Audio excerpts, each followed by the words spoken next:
You're watching the Action Sports Jax 24/7 network. Now it's time for the Brent and Austen Show. 12!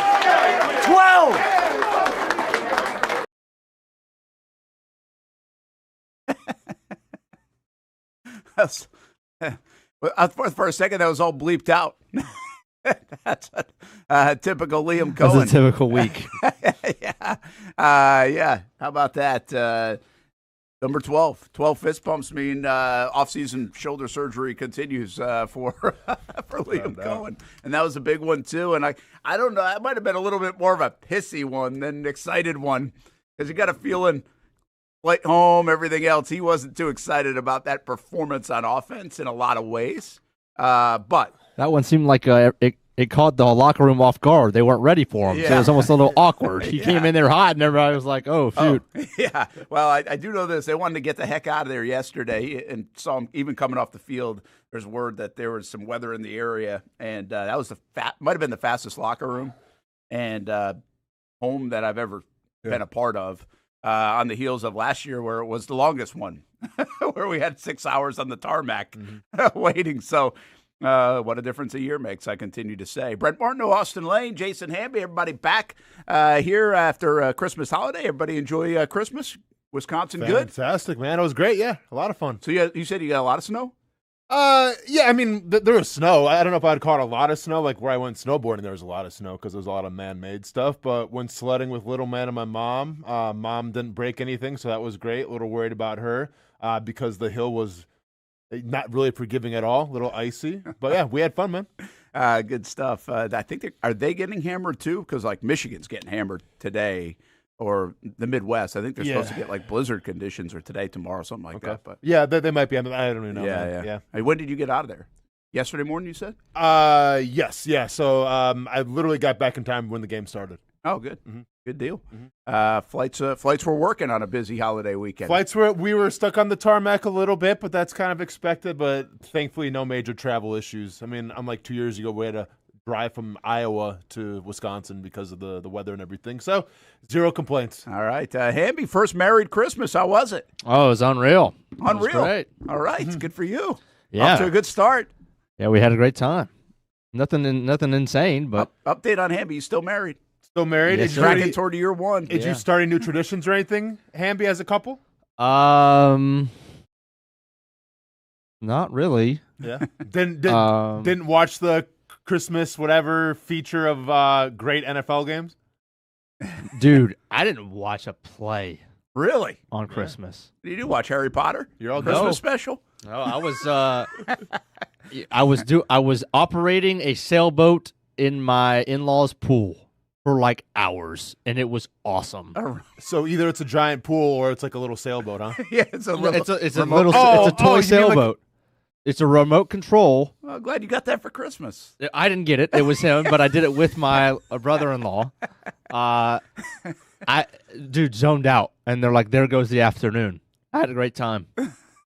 Real quick. Yeah. I mean, a lot of questions. Go Jags, baby, but yeah, what's up? Go Jags for sure. Yeah, and we'll get into that. But now I'm on the sailboat. So you man the sailboat. So like you control which way. All you control is the left, right of the rudder, and whether to open it. I mean, the thing's about this big. Hey, just buy a Johnson motor in the back, right? And just like have one of those instead of having to pilot a sailboat? Oh, dude, you would enjoy it. No, I think mean, you listen, would enjoy it. I would enjoy it, but you know what else I'd enjoy? Like one of those boats that have like the motor on the back where I can just go cruising in the pool. Not like having to worry about weather conditions and everything. All you need is a little wind, and those things. Yeah, you can race guess. them. It's cool. I guess. So did you just have one, or do you have There was races two. where there are two? There was Okay. two. Yeah. Okay, I could see that. What, putting some money down? I can't see No. it. Don't need to be read in the Hard Rock app. I can't see it, Brent. I'll be honest with you. Put a motor on it. Yeah, I guess. That would be a lot harder to control almost. Well, that'd be like driving like an RC car, but it's like you have, it's Just wind wind-aided? power. Yeah. Yeah. Huh? It's solar. Yeah. Okay, man. I'm gonna need to see some videos, Hamby. I think I have one, so I'll find it. All right, can't wait. But- God goes mild. This is my only non-Jags question that I really wanted to ask today was it kind of got thrown out with how good the game was last night. The football's Are we getting tired of it? I didn't watch any on Christmas, and I know I wasn't the only one. And I know it's the holidays, but that seemed like a chore. The Saturday games, that felt like a chore. Yeah. I was bored with the Packers Ravens. Is that just me, or is this season too long? We're gonna go to 18 weeks. You know, you're the second person that's brought that up about like get a little fatigued on football, and I forget who said that to me. And just the curiosity of it, right? Like because there's so many days and so many games. But I gotta be honest with you, I found myself on Friday kind of sitting there during the holiday. And I'm like, why didn't the NFL play on Friday? It was a perfect opportunity to play. I mean, there's some crap bowl game on, and that was it. That was the only thing. Now, I know you're supposed to spend time with family and all that stuff, but I mean, whatever. Like, what if you're going to watch football all the time? Why wouldn't you take that day? Like, you could have moved one of the Christmas Day games to the Friday right after. Missed opportunity, I thought, for the NFL.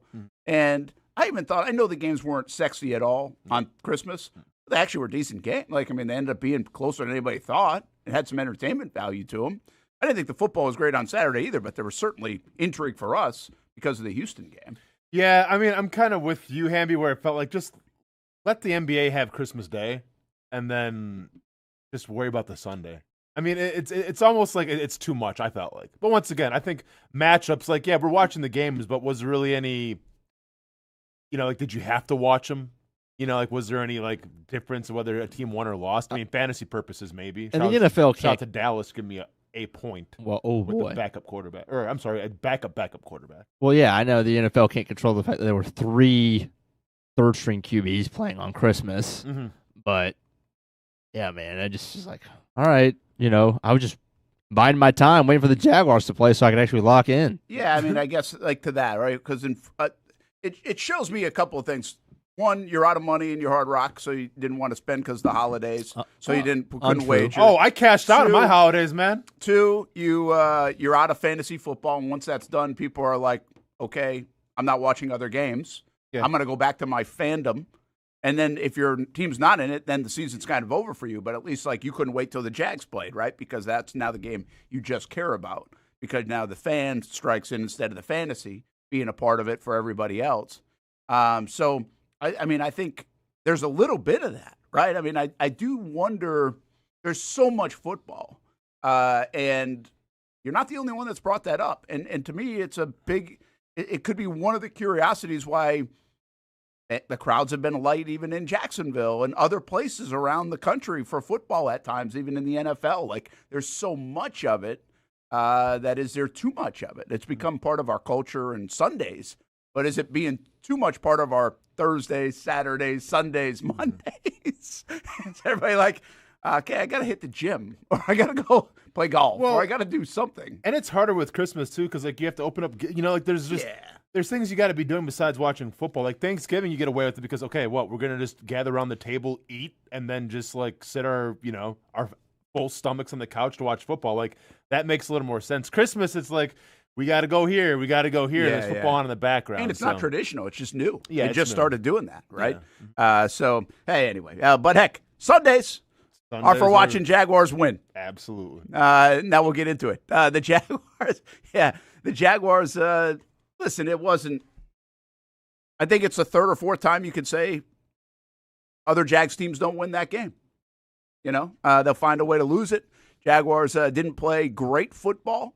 Played good football for a lot of stretches, but didn't play great football at the right times. It is really hard, Austin, I think, to maintain the level of play that they've been playing the last month. I mean, to me, you're not going to just roll out there and beat people by 2 touchdowns every week in the NFL. They had been doing that, sure. And I think that caught up to them a little bit. Obviously, some just simple execution stuff caught up to them. But I think it's the way the NFL works. I think it's the way sports works sometimes, that you were going to have to get through the mud on probably one of these games, whether it was the Colts or the Tennessee Titans. They got through it. Yeah, they got through it, and that's the most important part. I mean, a lot of people were saying, because I think even Vegas thought this, because miraculously the line goes from 6.5 to like 3 right before the game started. That was crazy. Weird, man. That was crazy. Like, that led me to believe, like, okay, like, what did they know? Yeah. So I was a little worried about that. But, everyone's worried about, like, okay, well, are they going to have an emotional letdown after going to Denver and winning that game? And once again, like, I understand the narrative, But, and I've said this before, to me that's such a college narrative when you're dealing with younger people as opposed to professional athletes, where it's like, okay, an emotional letdown. What letdown? Like you're competing right now to keep Houston out of the top spot of the division. Like there shouldn't be any more incentive to try to go out there and play as hard as you can to beat the Colts. So like I was not buying into the whole it could be a letdown. I'm like, that's like saying, okay, well you win the first playoff game and now you're going to maybe a conference championship. Can't have emotional. Well, no, you're playing for a conference championship. Like it's the same thing here. You're literally trying to keep Houston from winning the division. So I thought they had all the motivation that they needed. And was it the prettiest game?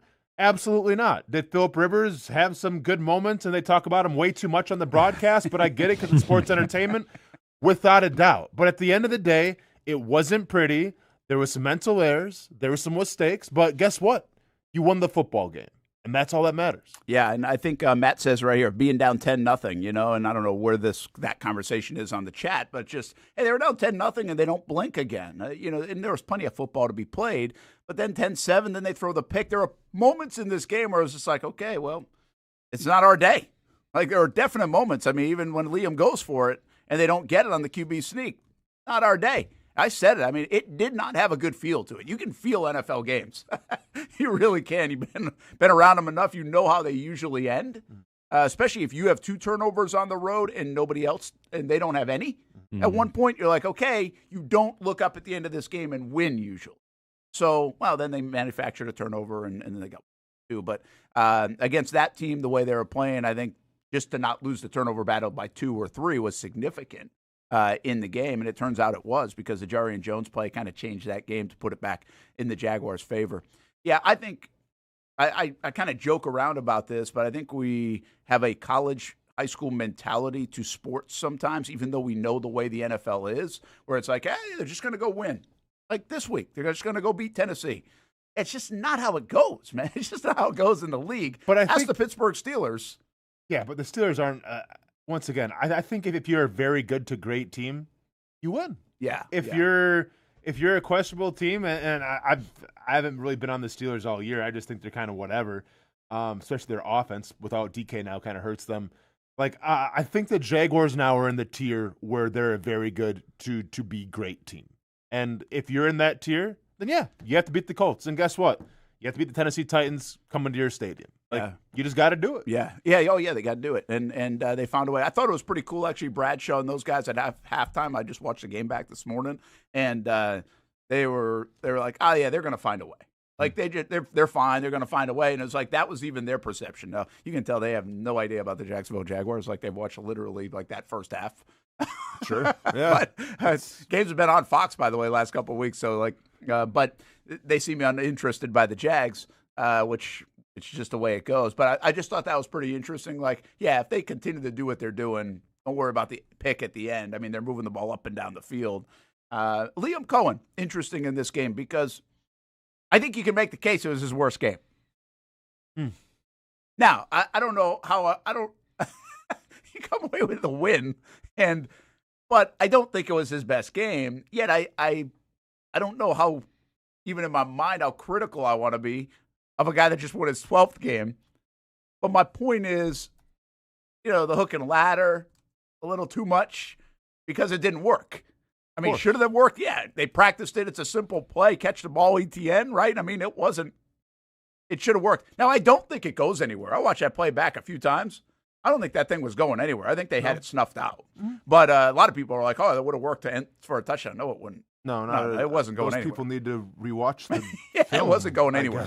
But my point, that, and then I thought the not kicking it, I knew he wasn't going to kick it at 17-17, Austin. But it was the whole sequence of plays. It was, okay, they call a timeout, which means now they burn their second timeout, which could be a big deal in a tie game, which means you really have to come up with something.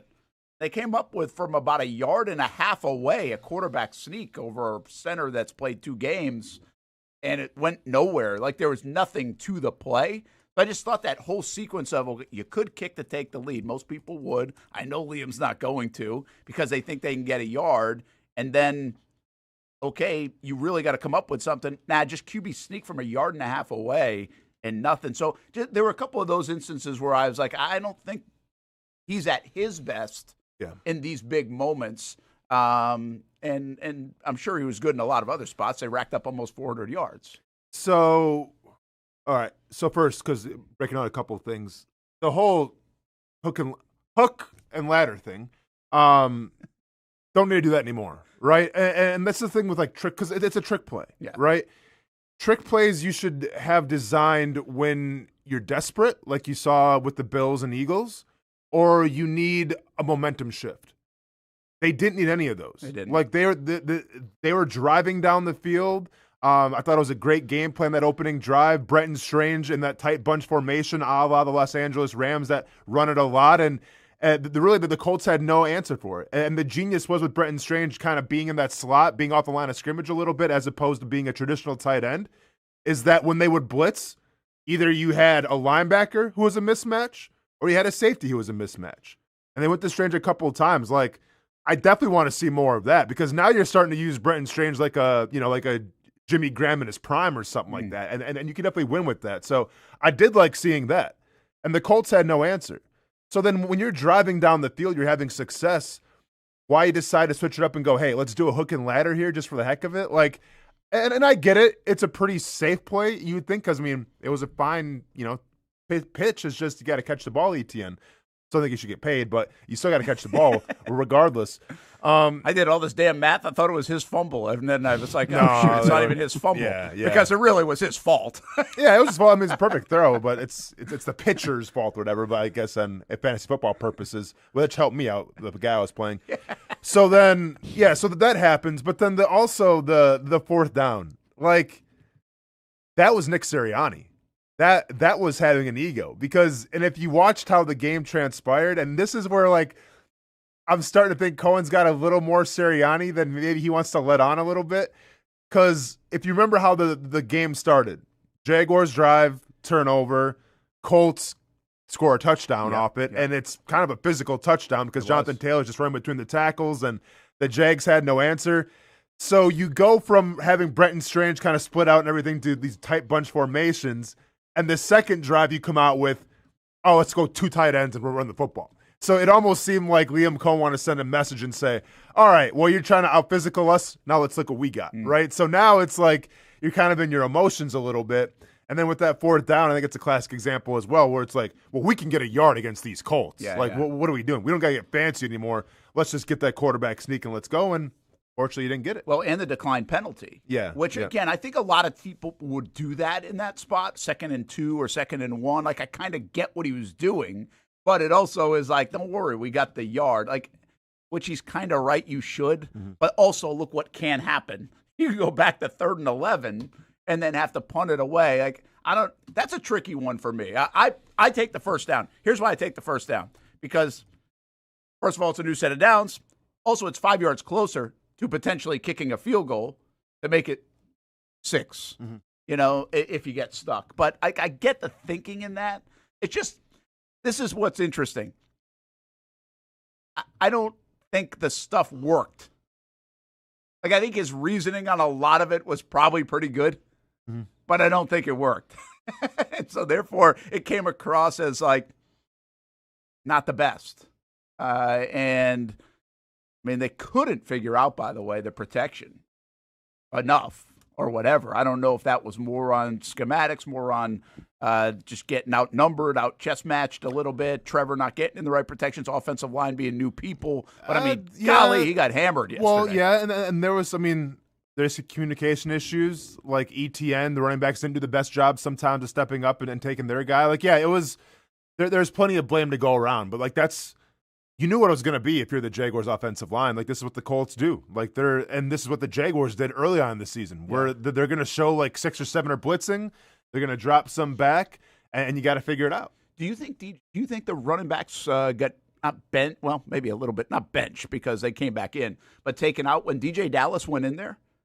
Like, that was, I was wondering if they were messing up, like LaQuinn Allen, ETN. Well, yeah, to get DJ Dallas in there, which, by the way, Dallas to me had one of the most important plays of the game on that run. 17, 18, whatever it was. 17-yard run. I thought it was a huge play in that football game. Huge play. Yeah, I think there was some issues in terms of pass blocking. Yeah.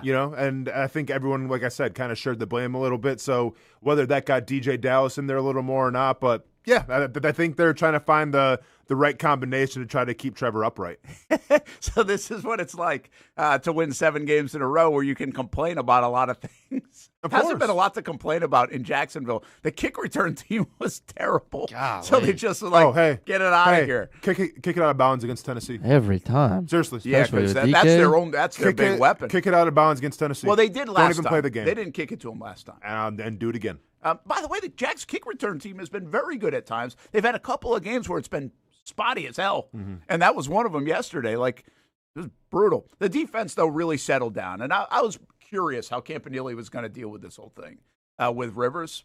And you said it. That second drive, that was a good drive by the Colts. I was a little concerned. Jags were getting pushed around.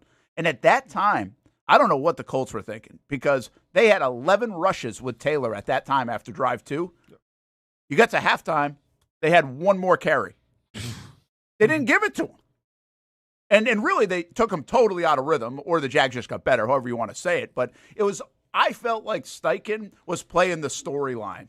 It's like, Phillip Rivers, this is his last game. He brought his 90 kids from Alabama. Fox is talking about him all the time. It's like, hey, we got to put it in his hands. Yeah. Which wasn't the play for the Colts. Like, if they wanted to win the game, the play was to get it to Jonathan Taylor. Jonathan Taylor was on track to have 125, 130 yards if you kept giving him the ball. Yeah. And the game was in a spot where you could give him the football. But credit to the Jags defense overall because they did stifle the run after the second drive, and then they figured out, and Buster Brown, a lot of mentions in the chat, he continues to play really well. Almost had a couple of picks, maybe should have had at least one. And then the downfield stuff, you can trust him that one-on-one. He breaks up a lot of passes, man. Yeah, they were trying to pick on him a lot, and I felt like he answered the call. Now, if you want to go back to that first drive from the Colts where they kicked the field goal and everything, and this, I get this as the Jaguars defense, their identity in terms of their secondary, where they're bend, don't break. So they're willing to give up some short stuff, but they don't want to give up, any kind of long stuff, any kind of explosive plays and everything. And I get you're playing Alex Pierce, who has done that to the Jacksonville Jaguars before. But, man, you're playing Phillip Rivers. I was getting ready to pull my hair out that first drive because I'm like, man, you guys got to play it. Like, don't be afraid of the deep ball with Phillip Rivers. Like, he doesn't have it, and it looks painful when he throws. Like, if you give up a 70-yard touchdown pass to Alex Pierce, then maybe, look at your secondary a little more and make some changes. But, like, I'm confident in them. Like, I think they can keep up. And, yeah, I wasn't buying into Phillip Rivers' arm. So I was a little surprised with that. But then in the second half, they kind of changed things up a little bit more. And then you saw some change. Well, that's what a good coach does. But yeah, I thought they were way too lenient and way too respectful of Phillip Rivers. And also, too, with blitzing nonstop. Like, and I understand your defensive line maybe is not getting home like you wanted to. You don't got to blitz a guy who's getting the ball out quickly. Yeah, kind of a waste, right? He's going to get it out anyway. Yeah. They but had once some again, I'm being super nitpicky now because this is what you do when you're getting ready to make a playoff run. And that's why I was curious about what he was going to do, because if you sit there and let Rivers just run the offense, he could probably dink and dunk you all day. But if you go after him and hit him a few times, he'd probably he's old. Like, he don't want to get hit. So I think bringing the blitz and at least getting hits, paid off on the Lloyd one, right, where he throws the intentional grounding. And it felt very much like Monday night in a lot of ways, where Phillip Rivers was good enough for first half or 3 quarters even, but it was going to run out, which it kind of did. He progressively got worse in the game, or the Jags defense got better. But a good day for the defense to kind of hang in there until the Jags offense was able to get enough points. But again, it could have been a 35, 40-point day for the Jags. Could have been a 5 field goal day for Cam Little. And Little, by the way, joins us tonight, Jags Report, live at String Sports Brewery in Jax Beach. And then there's Trevor. And I think we'll obviously talk more Trevor in a bit, but initial thought, I really thought he was good again. Like, I thought some of his best throws of the year. And he also had a couple of mistakes. Obviously, the easy pick, but he almost threw another pick. I don't know what he was doing on that one to Tim Patrick. Like, I'm not sure what that was. That was a weird play. Like, I almost want to go. You don't ask, especially after a loss, you don't really ask a lot of those things in post game. I'm sorry, after a win. You don't ask a lot of those in post game. But I'd love to know what he saw there. And then there was another play, second down. Remember, and I don't think it was Trevor. Maybe it wasn't Trevor's fault. but that the busted play where he had to take the sack. Yeah. You remember that? Yep. Like I just like maybe today during the news conference, Liam will shed some light on a couple of those plays. But overall, I thought once again, man, they put it in his hands, and he got hit and hit and hit, and he kept delivering. And I think that's really the difference. I said it last week. It feels like Liam's like, hey, you're our best guy. We want you with the football as much as possible. No, without a doubt, and that's what it's got to be, right? That the run game, it did its part as well. It was good. Okay. It was good complementary football, I thought, for the most part. But no, this is what the identity is now, and it's a cool thing to see. It's a cool thing to see when you're confident in your quarterback to go out there and make some plays and to win you football games. And this is what's going to have to happen in the playoffs. Yeah, best average for ETN since the overtime win in Arizona, by the way, and second best since the Rams game. How many yards did he have? He only had 76. There's a 4.5 average, and he hasn't been at that mark in 5 weeks. They ran a little bit better. Yeah. Yeah, I think overall the run game, like I was happy with the run game. I thought it was critical to get it going a little bit. I think you can out-physical the Colts, by the way. I think you can do that. And I thought they could have leaned on it even a little bit more. The East-West stuff wasn't working. I think he probably was tackled for a loss 3 or 4 times, or he would have had 85, 90 yards. Well, I think that was such a thing because I think going back to the last 3 weeks, the only successful runs that you had against the Jets and the Broncos were outside. They couldn't run the ball between the tackles up the middle for nothing. And then it was the exact opposite yesterday. Yeah, maybe because the Colts looked at that. Feel like the only plays on the outside yesterday that worked were the option pitch type, the toss and speed option. Speed option stuff like on third and whatever. That was a nifty run, by the way, for ETN when he got that first down and tiptoed the sideline.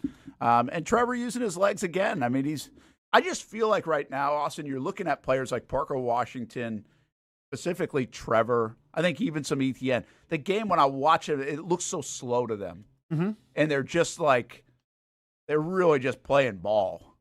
And I mean, Trevor, he almost wants to elude a guy now. Yeah. Like he's like, bring it on and I'm going to sidestep you. It's almost like he's looking for that. Yeah. No, without a doubt. And that's how comfortable he is now in the pocket. Like the first touchdown run that he had, I mean, it's great feel, it's great vision, and it's great awareness. And I say it all the time. I don't know why teams still run games when you're inside the 10-yard line, because the Jaguars have done this before too, and it's burned them. But why you run a game and then just have holes wide open, I have no idea. But Trevor sees it, steps up, and just casually walks in the end zone. Yeah. Like I'm not sure if the beginning of the season or last year, if he's making that type of play. He might be trying to force something in there. You take what the defense gives you. He does. That's a touchdown. And once again, and I spoke of this before too, even the sacks, like, I think in the past there would have been, the pocket's collapsing, let me try to get out of here, make a run, make a throw. No, like if you take a sack, you live to fight another day. Yeah. And now that's kind of the principles too with Trevor, where I think in the past he may have tried to play outside himself a little more, turnovers, fumbles, interception, things like that.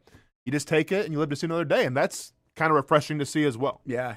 I think the pick, he was on a heater, and he's like, I can stuff anything in there right now. But also, I think it was the right play. I mean, he had a mismatch, right? I mean, he had Parker Washington on a linebacker. Well, just didn't throw it to the right spot. And also, that guy makes a pretty nice play. But with hindsight being 2020, he probably could have ran. And he could have run, right? At least, a first down. So I think it wasn't in the goal, right? It was. I don't think he was going to get in the end zone by it. I have to go back and look, but he could have run. You can't blame him for throwing that ball after that 50-50 ball they threw to Parker on the That's first. What I'm saying. He gets in a heater, last right? week. And, he's like, and look who's covering him. Well, exactly. Like you I get it. It just. And the guy made a nice play. He made 2 nice plays downfield, by the way, Pratt. The other guy's Parker, because the reason why I bring up these guys are so relaxed, Parker's sitting there on a play going across the middle, and he just reverses field. Yeah. Like, he's like playing a video game. Yeah. You don't usually see that in the NFL, and it worked.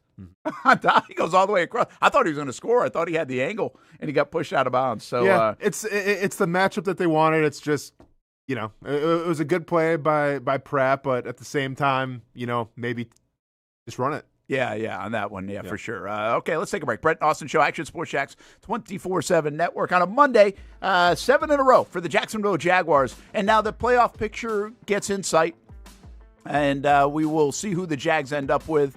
But we know what has to happen. Jags got to beat the Tennessee Titans on Sunday. And, man, these playoffs are so wide open. We ask the question every week, who would you like to see? What do you think about the matchup? Well, it really is starting to look like it could be the Buffalo Bills. If everything aligns the way we think it is, which could be a dangerous thought in the NFL, could be the Buffalo Bills. So we'll take a look. Jags Report live tonight, 7 o'clock on Fox 30. Get there early. Come on out, Cam Little. We always have fun with Cam. And he's having a heck of a second half of the season.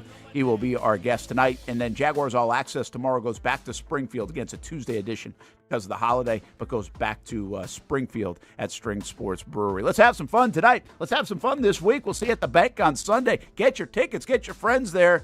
It could be a fun victory lap on a Sunday afternoon, sending the Jags to the playoffs as AFC South champs.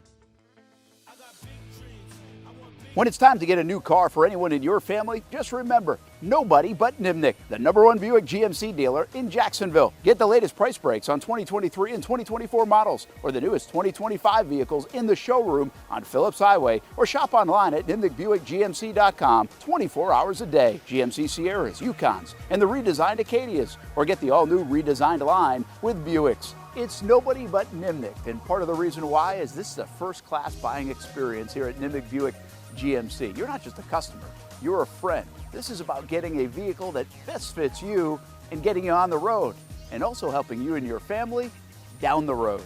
Nimnick has a treating you right guarantee, courtesy, respect, fairness. And most Buicks, GMCs, and Jacksonville's only Car Bravo dealer, nobody but Nimnick. Who has put in the most years and stands behind a better experience? Nobody but Nimnick. GMC. We are professional grade. If you look good, you feel good. And the medical professionals here at Ponte Vedra Vein and Aesthetics are here to make you feel your best. I'm on camera every week, and I have a confession to make. I'm not always confident in my appearance. Can you see my dark circles? Is my makeup highlighting my fine lines instead of covering them up? I question it all. So when I found out about the wide variety of procedures here at Ponte Vedra Vein and Aesthetics, I knew help was just one appointment away. Medical Director Dr. Megan Deacon Casey and her board-certified physicians have been using the latest in cutting-edge technology for the last 10 years, giving men and women their personal confidence boost. From Botox, fillers, Morpheus 8, and so much more. The hardest part was figuring out what I needed. Thankfully, the medical team walked me through what would work best for me through a free consultation. Come look and feel your best with the team here at Ponte Vedra Vein and Aesthetics. Visit them at one of their 2 locations, either over in Ponte Vedra or on the south side. Baker's Sports. It's a hometown business filled with hometown people trying to make you feel right at home. Chris Conley, Jacksonville University. Walker Wright, class of 2018, West Nassau High School. Michael Young, Fletcher High School. Baker's Sports started in a grassroots way and now outfits much of the Southeast. Tony Mazzio, Sandwood High School, class of 2002. High school sports, travel sports, youth sports of all kinds. They are a one-stop shop carrying Nike, Adidas, Under Armour brands, and more. Vincent Caldes, Oak Leaf High School. Samuel Coffrin, Paxton School for Advanced Studies. Whether it's sports teams on the field or it's your team in the workplace, like our Action Sports Shacks team, and community events like the Dream 18 Golf Tournament, and many others. Colt Tilly, Hilliard High School. Reagan Webb, Eagles View Academy. Look good, feel good, play good with Baker Sports. Custom sports apparel since 1997. Shop with the hometown team at bakersport.com.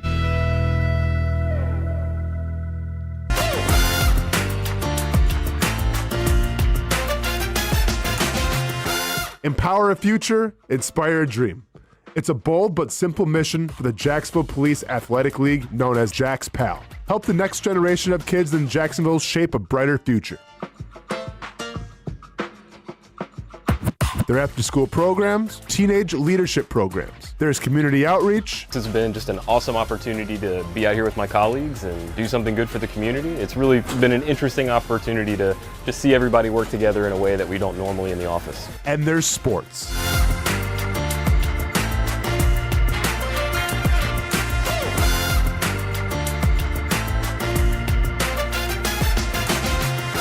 There are also ways you can help the next generation with a donation of any kind. Just visit jaxpal.org to get more information. Empower a future, inspire a dream with Jax PAL. Most of us know how to throw.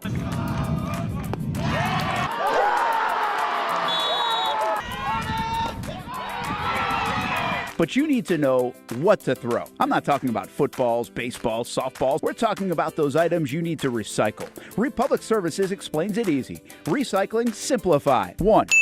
Know what to throw. When in doubt, throw it out. 2. Empty, clean, and dry those materials. It takes an extra minute, but it makes a big difference. And 3. Don't bag it. This makes the recycling process faster and more efficient. This is a look at the Republic Services North Florida Recycling Center. You can make this process even more efficient.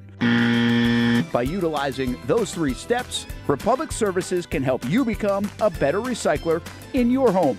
Learn more at recyclingsimplified.com. Welcome back to the Brent and Austin Show, streaming on the Action Sports Jax 24/7 network. Welcome back, Brent and Austin Show on a Victory Monday, taking a look at the AFC Playoff Picture. Obviously, if you're looking at your screen, which you don't have to be, obviously, podcast. If you missed any part of the show, we want to shout that out. You can always go back and listen to the podcast. But if you're watching and listening with us, you see that the Jags, as of right now, would be playing the Chargers.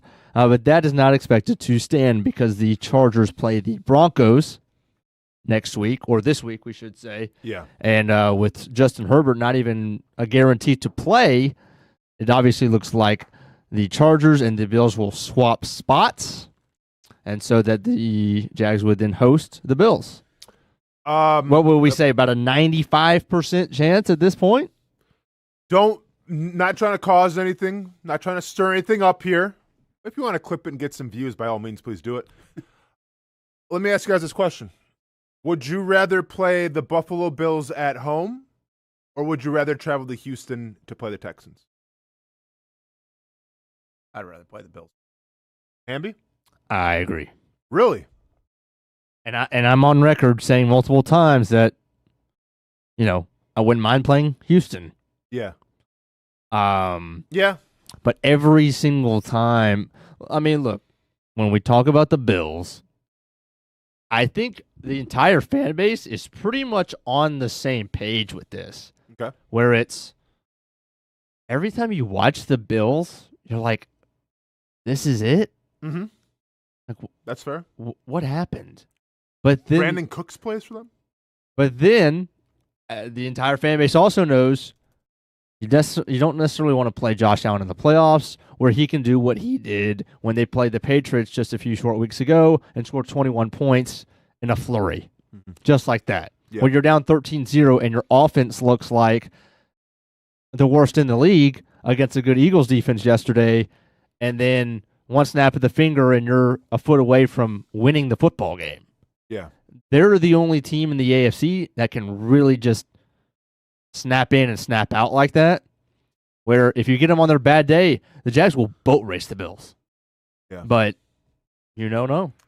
So here's the thing. Because if you're going to ask me what is the sure thing in the NFL right now, you would say the Texans defense. Yeah. Okay, but then I watched Ashton Genty run for 125 yards against them. So is it really that sure of a thing? And it's not like I'm sold completely on the Chargers offense. I got to think that and I get Josh Allen that was a bad play last night. Like, Superman found some kryptonite to win the football game. That like, was a weird that throw. Yeah, and doesn't get a lot of pressure on him either. So, Josh Allen still scares me, though. Like, I don't know why, and maybe this is just the past speaking for it, because maybe he's a shell of himself this year when he's throwing to. Once again, I didn't know Brandon Cooks still played football. I'm going to be honest with you. Signed with him a couple weeks ago. Didn't know he's still in the league. Had a pretty good game. And, like, their offense doesn't scare you now. I'm going to be honest. Cook scares you a little bit, right? And and if they can, kind of mimic what Indy did in the first half with Jonathan Taylor, like, that could scare you a little bit in terms of controlling the game. Houston doesn't really – I get their defensive line okay. Their offense does not scare me whatsoever. Like, C.J. Stroud does not scare me. Woody Marks – 2 prayers against the Chargers who were sleepwalking and they hit, and they didn't do anything the rest of the game. Woody Marks, I get it. I was on him at the beginning of the season. He doesn't scare me. Like, Their offense does not scare me. And I think the Jaguars have had some success against that Texans defense. Now, yeah, playing in Houston would suck and everything like that, but I think, I don't know. It's a fascinating question. And I know it's out of respect for Josh Allen. Is that so? I mean, Josh Allen and James Cook. And Cook. But, I mean, is Josh Allen the scariest player in the postseason? Yes. In the AFC, yes. Yeah, in the AFC, absolutely. What about overall? Probably still. Yeah, I mean, like, are you afraid of Matthew Stafford? Puka. Puka. Yeah, I mean, I'm afraid McCaffrey. of. But see, I'm not even afraid of Puka. I'm afraid of the entire offense. I'm more afraid of Sean McVay than I am of Puka. Especially because they put up 30-something against us. So to be fair, I may be, and once again, maybe this is just the past speaking here, and not like the recency bias. I may be more scared of Josh Allen than any other player. Yeah. In the playoffs. Yeah, I get that. And I understand. I just want to explain the nature of your question. But there's something to be said about this, and this is why I've shied away from Houston. The reality is Trevor's now 7-2 against Indianapolis. He's really done a good job against the Titans, too. He has not been great in his career. And I know he's playing better football, and this thing's different than even it was when they played in Houston and scored 29 points. He just hadn't played great against Houston. Doesn't feel like he sees it well against Houston's defense. That defense hasn't changed much. So would he play better? Maybe. But like he's 2-1 against Josh Allen in Buffalo. I know they went up there and got stomped last year, but he has beaten. Like some of those trends play out this time of year for whatever reason. And the Jags have had some success against Buffalo in the postseason, obviously in 2017. And in other spots, even when they were really good and the Jags weren't good, and they beat them 9-6 here, I think it was, right, on the Josh Hines Allen big game. So I just feel better about that. I am scared, too, of Josh Allen. But this is such a playoffs that's so wide open that, I mean, I just think every team feels good about their ability to win a game, 2 games, 3 games, and get to the Super Bowl. But just as you say that, you feel like you can look up and be out in a minute. Mm-hmm. And that's how wide open it is, I think, in both conferences. Like, I really think it's an incredible playoffs that's about to happen because you really don't have a team that you think is – and I presented this. I'll give you another weird one. Would you take – I don't know what the odds would be, so I feel like I should set the odds, but I'm not going to do it. I'll give you the top 4 teams in the AFC. The Jags, obviously, Denver, New England, and Pittsburgh. Or I give you the bottom 3 teams, the Chargers, Houston, Buffalo. Pick a group to go to the Super Bowl. Okay, say it again. Out of the top. The division winners versus the wild card. Yeah, okay. There you go. That's fair. I'm looking at it as 5, 6, and 7 seed or the top 4 seeds. You get either the top 4 or the 5, 6, 7. Which one's going to the Super Bowl? Who you're putting your money on? Top 4. You are? Mm-hmm.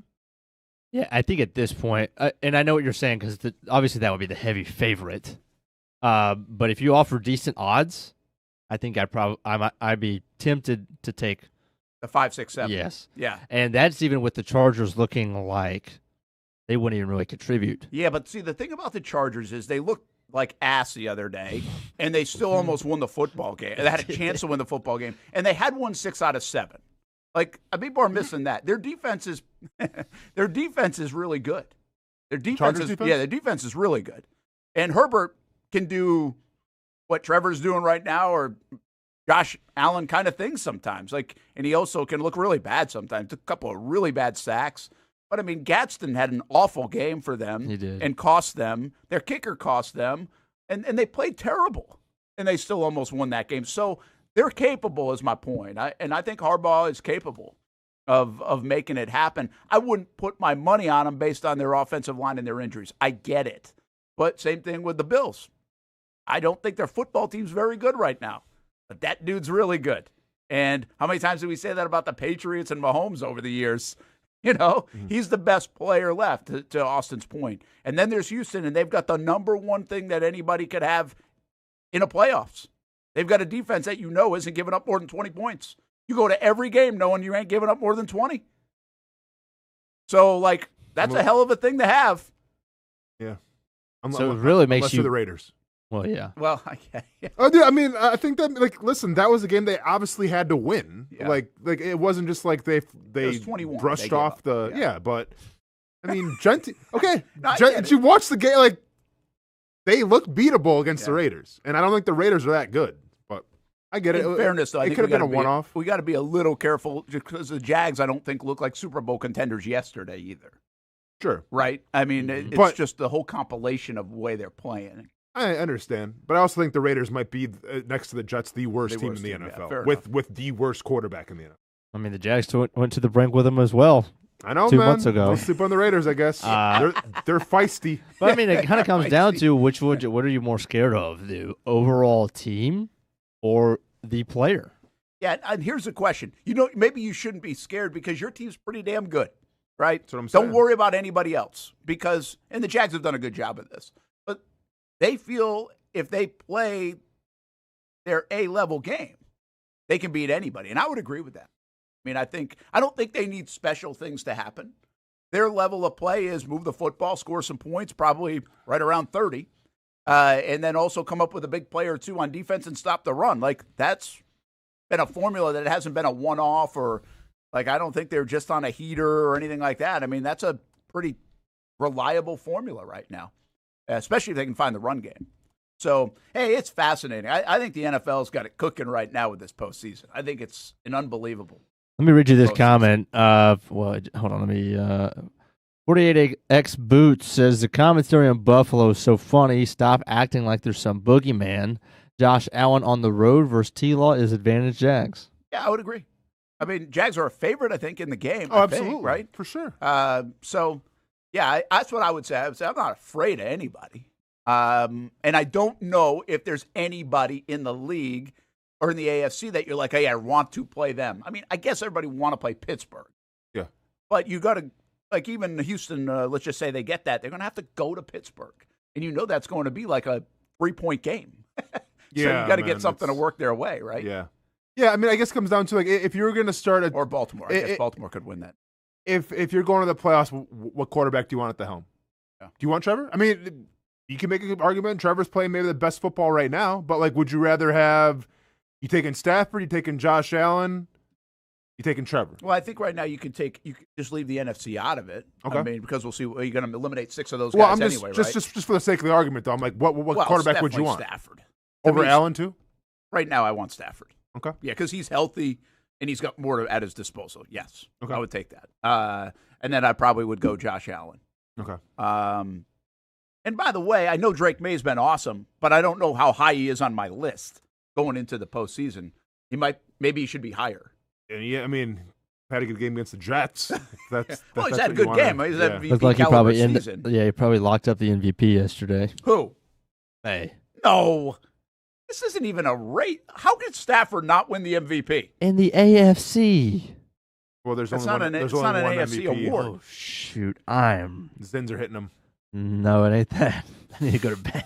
Oh, you need to go to bed. Yeah, I mean, Holy cow. I was thinking freaking AFC Player of the Year. I mean, it could be like Offensive Player of the Year or something, but usually that's a wider. Yeah, That's not no. happening either. Yeah, I mean, it's probably gonna be Stafford. Yeah. Yeah. It's got to be Stafford. I don't know what are the odds. My bad, chat. Well, I don't know what the odds are. I think if you put up the numbers, it's not even, to me, it's not even close. Like, Hay has been really good. Hammy thought we're playing baseball. I did. I get it. I mean, that's easy to do. But hold up, even the, and I know that the winner of the North is not really even on the Jags' radar, but even a team like the Steelers, I mean, they took the Bears to the brink in Chicago, and then in the last 3 weeks before whatever yesterday was against the Browns, I don't know, but they went on the road and beat Baltimore, then they handled Miami, and then they went on the road to beat Detroit. And I know Detroit is not what they... No, that was an impressive win. But that was a great win. Unbelievable win. And right? it took Gainwell having one of the most insane catches I've ever seen. But I think that goes to your point. It's like, if the Steelers, every team is capable of a dominant performance. The Steelers come in and play like they did against the Lions, they'll beat everybody in the AFC. Yeah, but they probably can't do it 3 times. No, 100%. You know what I mean? I'm saying in round one, there's not a team that you would necessarily, oh man, I can't wait to play them. I'm not sure they were even going to get in. I think Baltimore might. I know. Well, and here's the thing about this, and I'm not high on the Steelers just because they don't know who they are. Yeah, I know. You said that a lot. Tell me what they do, because every game is different. Like eventually, like, and this is when you get to like week 15, 16, 17, you better have a good idea of who you are and what you do. And then like that's why like the Ravens-Packers game. Like I thought the Ravens were, and it happened, but I thought the Ravens were going to crush the Packers because the Packers are trying to be like the Ravens with Josh Jacobs and pound the rock. Well, the Ravens do it a lot better. Like they have Derrick Henry, and they have no interior. Like it's just you got to start realizing what you do well and stick with that, and not trying to be something you're not. And with the Steelers, they don't even know what they're doing. With the Packers, it's like we got Josh Jacobs. Let's feed him the rock. Let's be the Baltimore Ravens. Well, you're not that either. You know, so it's just. But by the way, going back to the Stafford Drake May, so.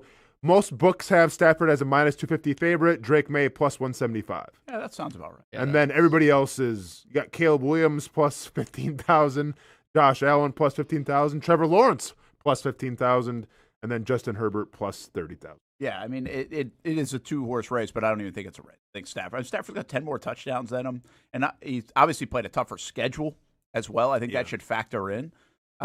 Which, by the way, since we're on it, I guess people seem enamored with the Coach of the Year conversation. Like I'm not. I don't care if Liam Cohen wins Coach of the Year. Like it's fine. Maybe I will in a month. Like I don't know, but like I don't know. It's a little bit of a. I've seen Stefanski win it, I think, twice, and it doesn't seem like it pays off in the end. So I'm not sure I love the idea of winning it. I think it's awesome he's in the conversation.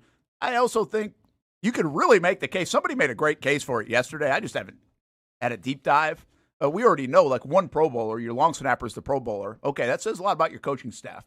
But he's also a first-year guy surrounded by first-year guys. Tony Baselli, James Gladstone, offensive coordinator, defensive coordinator. I mean, it's pretty amazing if you really break it down. Plus the wins that they have more quality wins, I think, than anybody in the National Football League. If you do that. I mean, I know it's not college football, but if you really do that, and where they were compared to where they are, like all this stuff, I really think he's got a compelling case. But I also think, shoot, man, Shanahan might be a number one seed.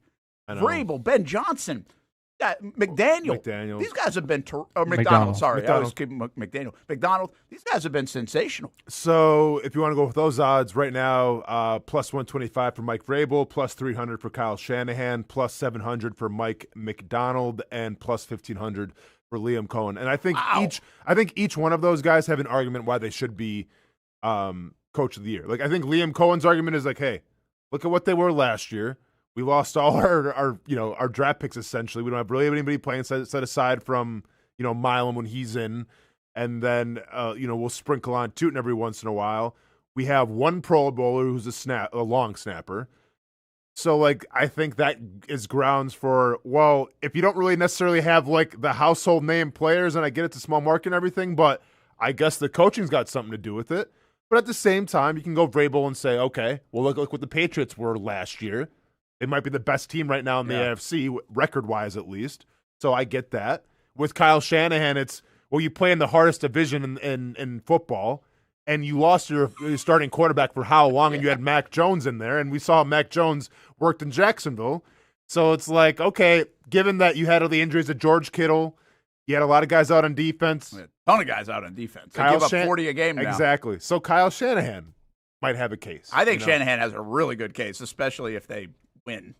Right? But there's a look at the... Here are your last 10. Yeah. O'Connell, by the way, I think he's still a good coach. I think he's there for a long haul. Stefanski, like I said, has won it twice. Dable, obviously, fired. Now, look, you've got some other guys. Vrabel, obviously, is a good coach. And Harbaugh, good coach. Sean McVay, good coach. Nagy. I mean, he's going to probably get another job. But, interesting that it didn't work out. So, again, I don't really care about it. I think if your coach is in the conversation, that's good enough for me. Doug Peterson was in the conversation in 2022. 3 years later, he's out. Right? So, like, it doesn't mean a whole heck of a lot to me. But I do think we all know he's doing a great job. And I think there's one thing that people won't take into consideration for this job, and they should with Chicago, but specifically with the Jags. This is one thing Vrabel and Shanahan don't have to worry about. They know what it feels like in the building to win. Like, around here, you had to change that whole thing. Like, people won't factor it in because they're going to look at numbers and everything else. But how about factor in the buildings?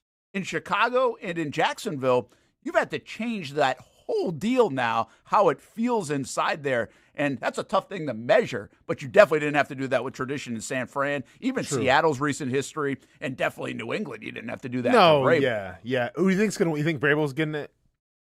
I think Vrabel is hot to get it, but I think if Shanahan gets a number 1 seed, I think he'll get it. Yeah. I mean, what was the Patriots' record? They won 4 games last year too, was it? Or I think they did, yeah. Yeah, okay. Because they're in the category with Liam. Yeah, is the first coach to ever go from 4 wins to 12. That's what it was. As a first-year guy, though. Gotcha. Like Vrabel obviously isn't a first-time head coach. Yeah, I mean, like that, and I get it. The Patriots played a much easier schedule, but like I don't think that.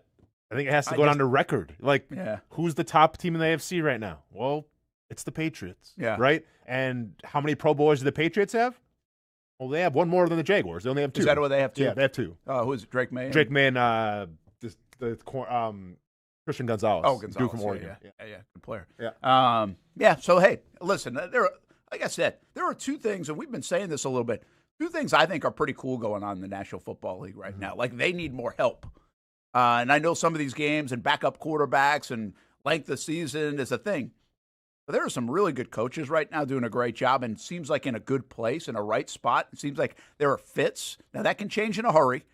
But also, I continue to say the quarterbacks. We did this last week. But, I mean, you're watching Caleb Williams play, watching Trevor play, watching Bryce Young play, watching Drake May play. Like, you're watching the next wave of future MVPs potentially, or at least in conversation, play really good football. Brock Purdy's another one. He's got 10 touchdowns in the last 2 weeks. These are guys that now will join the fray of the Mahomeses, the Josh Allens, the Lamar Jacksons of mainstays in the elite conversation. And I'm not telling you all those guys are going to stay in that conversation, but some of them will rise to that, which is a terrific thing for the NFL to have this many quarterbacks that each year, next year, we're going to go into next year, we're going to be like, damn, the MVP odds could be wide-ass open. Yeah. Right? I mean, like, damn, but you could have a bunch of guys. That's a good thing for the National Football League to have this many quarterbacks playing this well. I mean, that's you're only going to be as as appealing as your quarterbacks are. I mean, they bring in the money, right? So yeah, good stuff. Hey, let's take a break. Get to some more of the chat when we come back. Brent and Austen Show, Action Sports Jax 24/7 Network, and we've got a lot of things lined up over the next couple of weeks. Just an early thought on this. Next week on TV, we will do our normal stuff like Monday, Thursday. We're back to Monday, Thursday with Jags Report Live, Jaguars All Access. And then every night next week, 7:30 on Fox 30, we're doing half-hour specials leading into that playoff game, which we won't know until Sunday night where that game will go. And we'll see. I was telling these guys in the break, I think if it's Josh Allen and Trevor Lawrence, does that raise to the level of like a Monday night football game? Because there is a Monday nighter. There's like Saturday, Sunday, Monday on in the first week of the playoffs. We don't want that here at CBS 47 and Fox 30. We want the game. But I do think I'm curious about that. And maybe next week, guys, or maybe later in the we know what it's going to be hard to do this in real time. But we should do like a TV draft of which games would be on what network. That's cool. Yeah, I like that. Given the matchups that are maybe already set. We'd have to do that by Friday because they're going to tell us next Sunday what it is, and then we'd already know. So, real quick, if it was the Monday night game, so does the Monday night game get first dibs? No, not? See, that's the question. I'll try to look that up. Okay. I don't know who has first right. The game. I think there are 2 games on Fox. I think there's 1 game on CBS, 1 game on Prime on Saturday night, and then you've got the ABC game and the Sunday night game. I think that's how it works. I think I have that right. So I don't know who's first in the order. I doubt it's Monday Night Football, but I think it also changes. Usually Sunday Night Football gets the most marquee game, right? In that kind of way the NFL has set it up. But I don't know if they do because they have the Super Bowl this year. So maybe they don't get that luxury. Yeah. So somebody else jumps in like a Fox or Nickelodeon even too can jump in there. So it's a fascinating process where I think actually if you can nail which games are on what spot, might be easier to nail the 64 teams in the NCAA tournament than that. Oh, boy.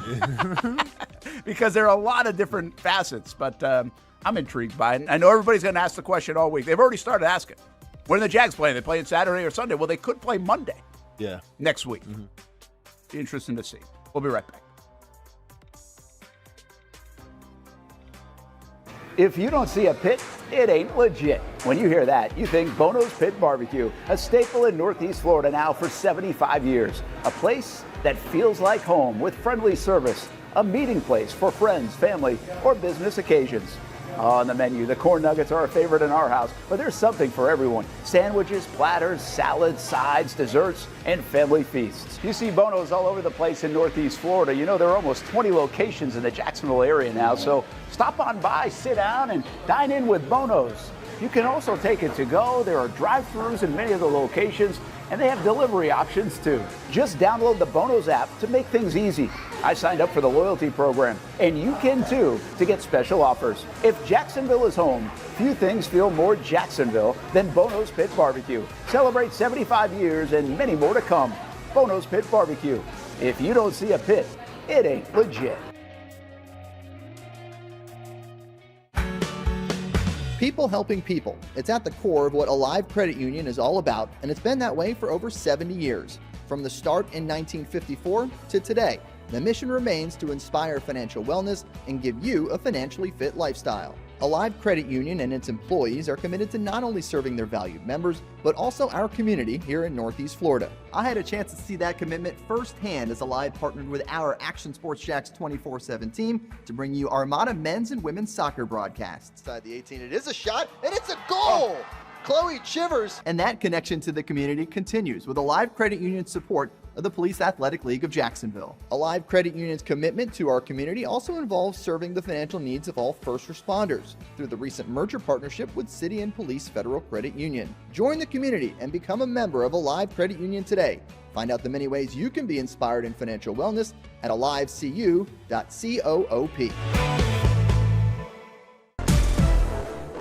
CGC Water Treatment and Plumbing is taking their 75-plus years of expertise and expanding to CGC Home Services. Water treatment and plumbing is still a big part of what they do, and now they can do even more for you.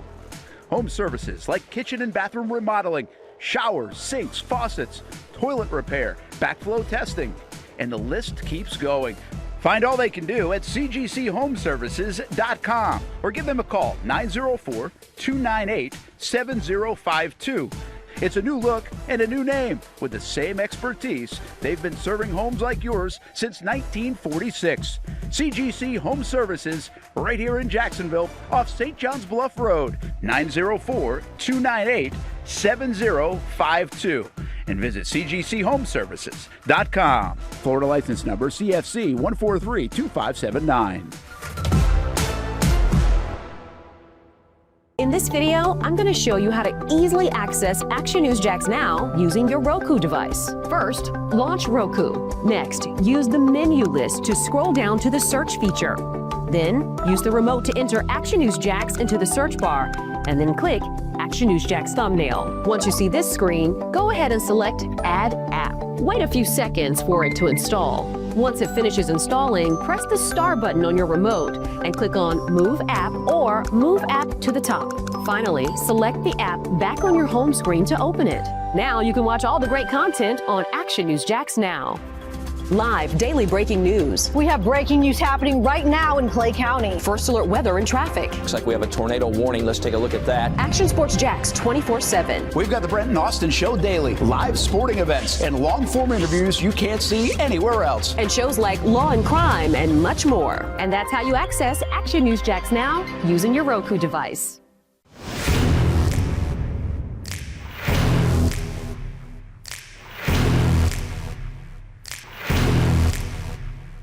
Grab some friends and go to a restaurant or head out for a drink and some conversation. Watch your favorite team play on the big screen. Or how about play some games? You can do all of that in one night at Best Bet. Each location has a different vibe, its own personality, like here at the original Best Bet in Orange Park. When you walk through these doors, everybody knows your name. And here in St. Augustine, it's the newest location. Play some poker. How about the table games? And don't forget about Ace's Sports Bar and Grill. And then there's the Jacksonville location right here on Monument Road. It's the biggest poker room in the state of Florida. Maybe you'll find yourself a seat right here at the final table. Best Bet, where you can have the best of times. And that makes you always go home a winner. Try any of the 3 locations, and you can always visit bestbetjax.com. Welcome back to the Brent and Austin Show, streaming on the Action Sports Jax 24/7 network. Time for your Monday morning quarterback report, driven by your local Hyundai dealers. And now there's even more to love, and I just love this season for the Jacksonville Jaguars. I do wonder this. Good news, by the way, the Jags didn't get banged up yesterday. So hopefully they can survive one more game, because that's a big part of this. I think they'll get Robert Hainsey back. He looked pretty good before the game, but they held him out. Monheim's played okay in his absence, but it's hard to tell with that offensive line. They all gave up something. I think they took turns really, whiffing on some things. And even Ezra Cleveland, who's played really well, I thought he showed up a couple of times where things didn't go well. I guess one of my big questions is, can they win in the postseason with Walker Little potentially at right guard? Is McCurry, that back seemed like it was a big thing last week when he left the field. I don't know. Backs are not fun. He's been battling that all year. And I do think you just don't know about Walker Little. Now, I know people love to rip Walker Little. I just don't know, because he hasn't played a lot of guard. Like, you're asking him to do something he hasn't done a lot. And even if healthy Anton, healthy Hainsey, healthy Ezra, you got Cole Van Lannon now locking up left tackle. Is that your best line if you put Walker Little at right guard? Yeah, shout out to Cole Van Lannon for really ruining everyone's preconceived notions of what an offensive lineman can do, right? Because, you watch Cole Van Lannon, and, I think he gave up, 1 or 2 pressures yesterday, but still a pretty solid performance. Got beat on the one play, I remember, But, you watch Cole Van Lannon, it's like, oh, this guy can play anywhere. Anybody. Not everyone can do what Cole Van Lannon has done. Absolutely right? not. And that's why he's the badass from Bayport, Wisconsin, as I was calling him before. Yeah, man. Making a tattoo or a T-shirt or something. But with Walker Little, he's not accustomed to playing the guard position. Yeah. So it's almost like, all right, well, can you give him some time to pick up the position? And that would be great, but you don't have time, right? You thrust him in there, and he's probably, once again, in terms of pressure, is probably the worst yesterday. I mean, it was a turnstile a little bit for a couple of them on those blitzes. So, yeah, I'm not sure what the Walker Little experiment's going to be. I'm not sure if they're going to keep him out there, if they find a replacement for him. But right now, in terms of offensive line, of him playing that guard position, Brent, he's probably the weakest link right now. Yeah, and by the way, this is not me. This is a hard thing to do. It's a hard thing to do. Yeah, that's what I'm saying. Cole Van Lannon ruined it for everybody. Well, you just can't, he played tackle, now play guard. So people bring up Adoga. We haven't seen Milam at all. I think I'd rather see Walker Little, who's been around the league, try to figure it out more than I have no idea about Milam. I know he's supposed to be able to be pretty good, but come on, he's played 0 snaps at right guard this year for the Jags. Yeah, with him, he's just intriguing because of how much you heard about him in training camp and how physical he is and how he kind of plays with this chip on his shoulder and his edge. Would you want to see that? Maybe. I mean, I don't know. It's not the best right now for Walker Little at guard. Did the Jags make a little bit of a mistake potentially? I know that he was healthy or unhealthy, so Van Lannon goes to left tackle, and I know Van Lannon's earned it. He's playing better. But are the Jags better off having Walker Little at left tackle and Van Lannon at right guard, given the McCurry injury? But there's a reason why we're all saying Cole Van Lannon should be paid at left tackle, right? And nobody batted an eye when he essentially took over Walker Little's spot when Walker Little got injured. That's for good reason, because he's playing that position, I think, much better than Walker Little was playing the position. Now, granted, you play the Houston Texans, and that can be hard for anybody. But I think the ultimate selling point was what Cole Van Lannon did against the Denver Broncos, where he had a pretty damn good game against one of the best defensive lines in the entire NFL. So I get what you're saying. Are you almost better off putting Cole Van Lannon at guard and moving Walker Little to where he's more comfortable at? I'm trying to protect my quarterback's blind side. Yeah, fair enough. Yeah. That's there's a reason why tackles make a lot more than guards do. Yeah. He played in the jumbo package, Glenn. I know Milam did. Milam's been out there a lot more in that jumbo package. I get it. That's still. You're saying. I'm saying snap to snap at right guard. This isn't the time to find out. Mm-hmm. That's my point. But my big question here is this: is you put the 5 best guys on the field in some capacity. So I think they might have the 5 best guys on the field with Hainsey healthy. But I don't know if they've got them in the right spots. Like, I'm not sure that's your best lineup. I don't know if they know that. I don't know if anybody knows that.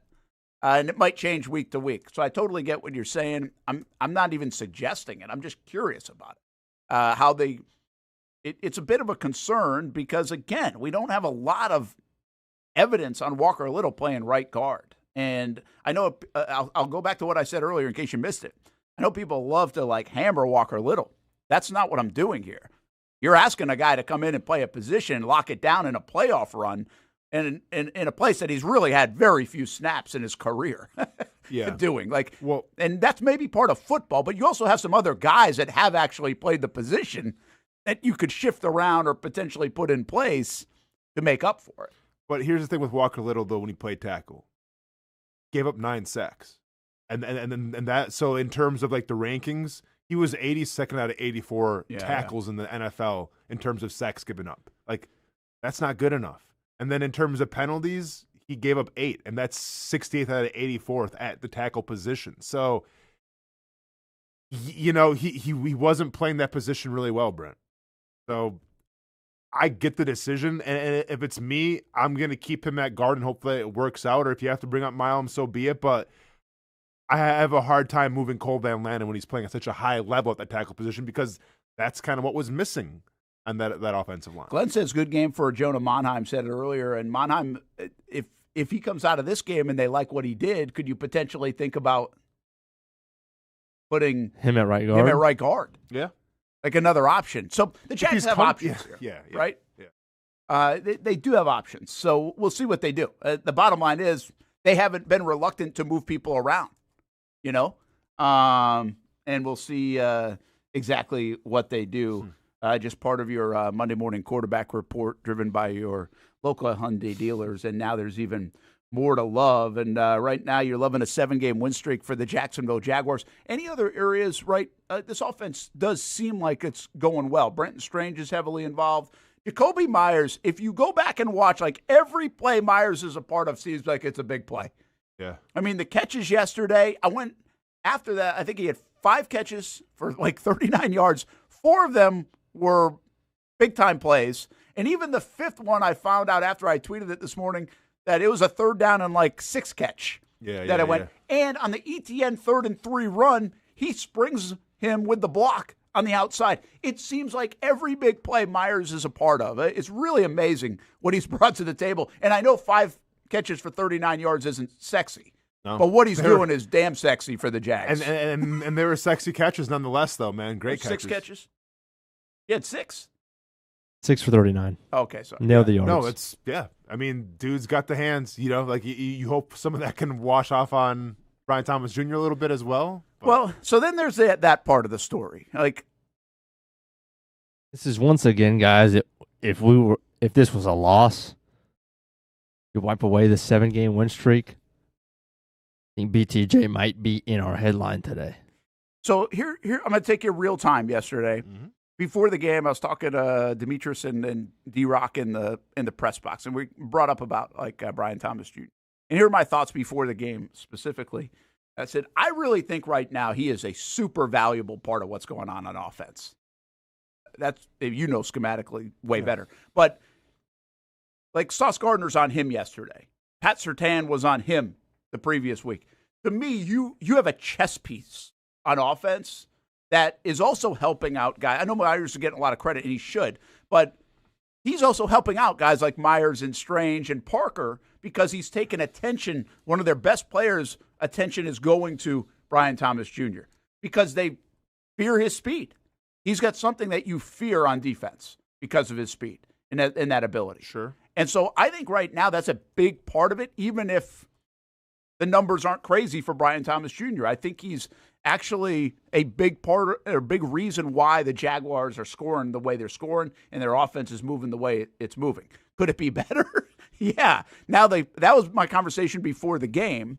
And then you go to the game, and they really tried to get to him down the field. So they kept the defense honest in that respect. Yeah. And then you got you got Brenton Strange across the middle, no problem. Parker, 115 yards. Jacoby right there again. Like, I think that's a part of Brian Thomas Jr. I think he has great value in that, almost in a decoy kind of way. That's not a compliment, though. I get it. He also came up with some catches. But I do think what are defenses doing? How is their offense rolling if they don't have Brian Thomas Jr. on the outside stealing a lot of the attention away from with their best player on defense? No, I understand it. Yes, he does command attention because the ability to have the big play is always there. And the ability to have the big play helped them beat the Kansas City Chiefs on primetime television. So, teams take note of that. It's the reason why Surtain was on him. There's a reason why Sauce Gardner, the best corner in Indy, was on him. But, and it's like you said, and I agree with you. He kind of is a decoy now. I don't want him to be a decoy, though. I want him to be a reliable 1B type of receiver to pair with Jacoby Myers, because I think he's capable of that. But, the hands have been a little bit of an issue, because if you want to talk about, okay, well, he's just a decoy, well, then you can find a speedster in the 4th or 5th round of the draft and say, just go run go routes and we'll get you every once in a while. Yeah, but they don't have the resume. I mean, 1,250 yards, 10 touchdowns was no joke last year. People respect that, I think. Well, without a doubt. But, that guy that we saw last year, I don't think he's the same guy this year. No, he hasn't been. I mean, yeah. I'm not arguing that. Yeah. I think a little bit. Here's a little bit. I just don't want to call him a decoy. I want to call him a 1B receiver. Yeah, and a decoy, you're right, is not a compliment. I think he's more than that. I mean, he had 4 catches for 39 yards and on 7 targets. Wait, what? Let me just double check this. That's correct. I think I never updated I still had 3 minutes to go in the 4th quarter. That's where I'm looking at these stats. That's why I had the Jacoby Myers ones wrong. 4 for 39, 7 targets. So 4 for 7.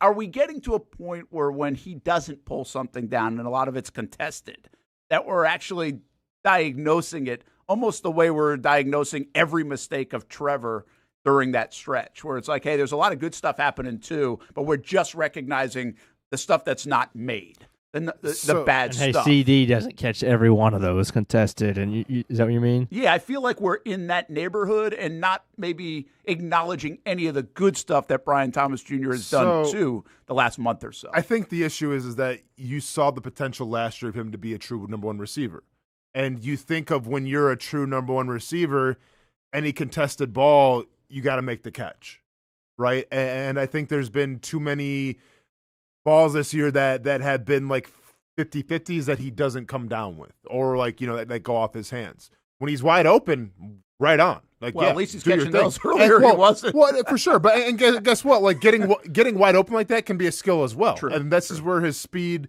and his route running comes into play. But I think people, once again, and whether it's fair or not, I think people think he is a 1 receiver. They have the preconceived notions of well, look what he did last year. He was the entire Jaguars offense. And maybe this is more from a fantasy, voice or whatever, but we have seen the really good of Brian Thomas Jr. So, when we see these contested balls and he's not coming down with them, I think there's just some frustration there, because you think as a 1 receiver, and I get not every 1 receiver like CeeDee Lamb's going to make the catches. I get all that. But you think that what you saw last year, he can make those catches. I do think a large, and I didn't really think of this until just now, how big a chunk of his total production last year was on screens. Oh, it's a ton. Well, the Jags just don't run them. Yeah.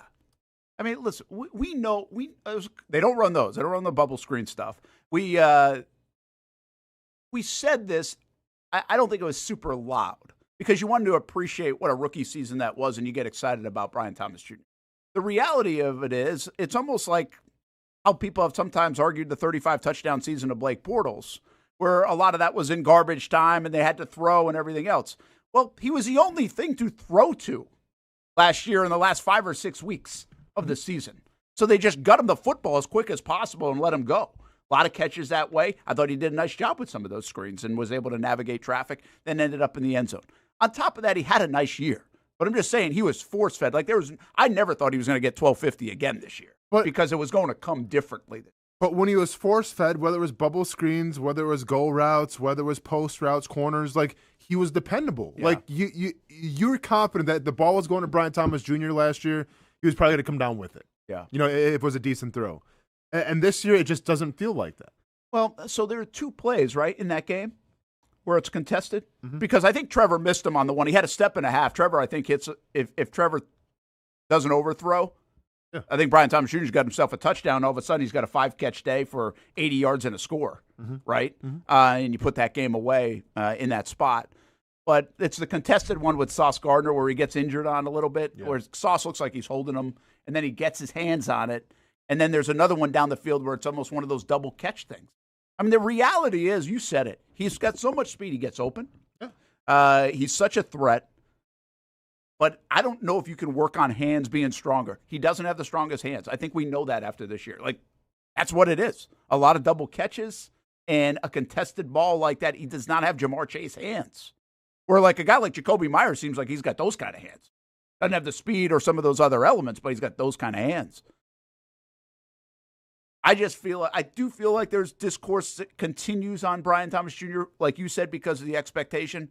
I just really feel like he's still a major threat for this offense and allows them to do some of the things that they're. I mean, listen, he had the go route with the one-handed catch was beautiful. Oh, yeah, a few weeks ago. No, I guess that was a few weeks. Didn't he have one against the Colts? Did he have a one-handed catch yesterday? I don't think so. Did he not? Okay, that might have been a few weeks ago then. Yeah. Okay, gotcha, yeah. Whatever the one-handed catch was to the sideline, was that the Colts? That was the other Colts game, I'm sorry. Yeah, the other one. Yeah. That was beautiful. But so, like, and they were obviously worried about that. Yeah. But, yeah, man, I just feel like Parker Washington has, to me, Washington's your 1B. And maybe that's recency bias. Maybe that's just because the past couple games Washington has been feasting, but that's what it is now. So maybe I have too higher. Maybe it's the Trevor Lawrence effect, right? Maybe I just have too higher standards of Brian Thomas Jr. of what it should be. I think high standards are okay.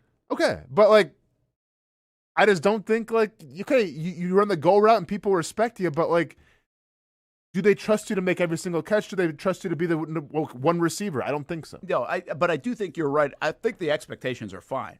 That's why I relate this to little Trevor. But there are still things that are valuable right now, doing well, even if not meeting the full expectation. Yeah. I guess that's where I fall. And I also fall into a place where he's 23 years old, and he does something that few people can do. His speed's elite.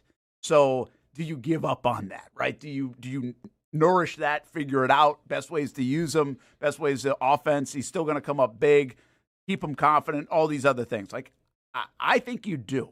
I think you do going forward as well. But you just said something also that I think is fascinating about the Jaguars. They don't have a number 1 receiver. They have a 1A, 1B, 1C, 1D. Yeah, like that's what they have, and I'm including Brenton Strange in that. Like, that's the way they are. That's the way they're built. And I was also having this conversation yesterday. I wonder if that's a better way to be built than having the go-to guy in Puka or Jamar Chase or everywhere else, because defensively you have no idea where they're going with the football. And I think we've seen elements of this. Doug Peterson in 2017 with the Eagles, they won a Super Bowl without a 1,000-yard receiver. You go all the way back to the Patriots. I was doing this exercise yesterday. You go back to the Patriots days early on with Brady.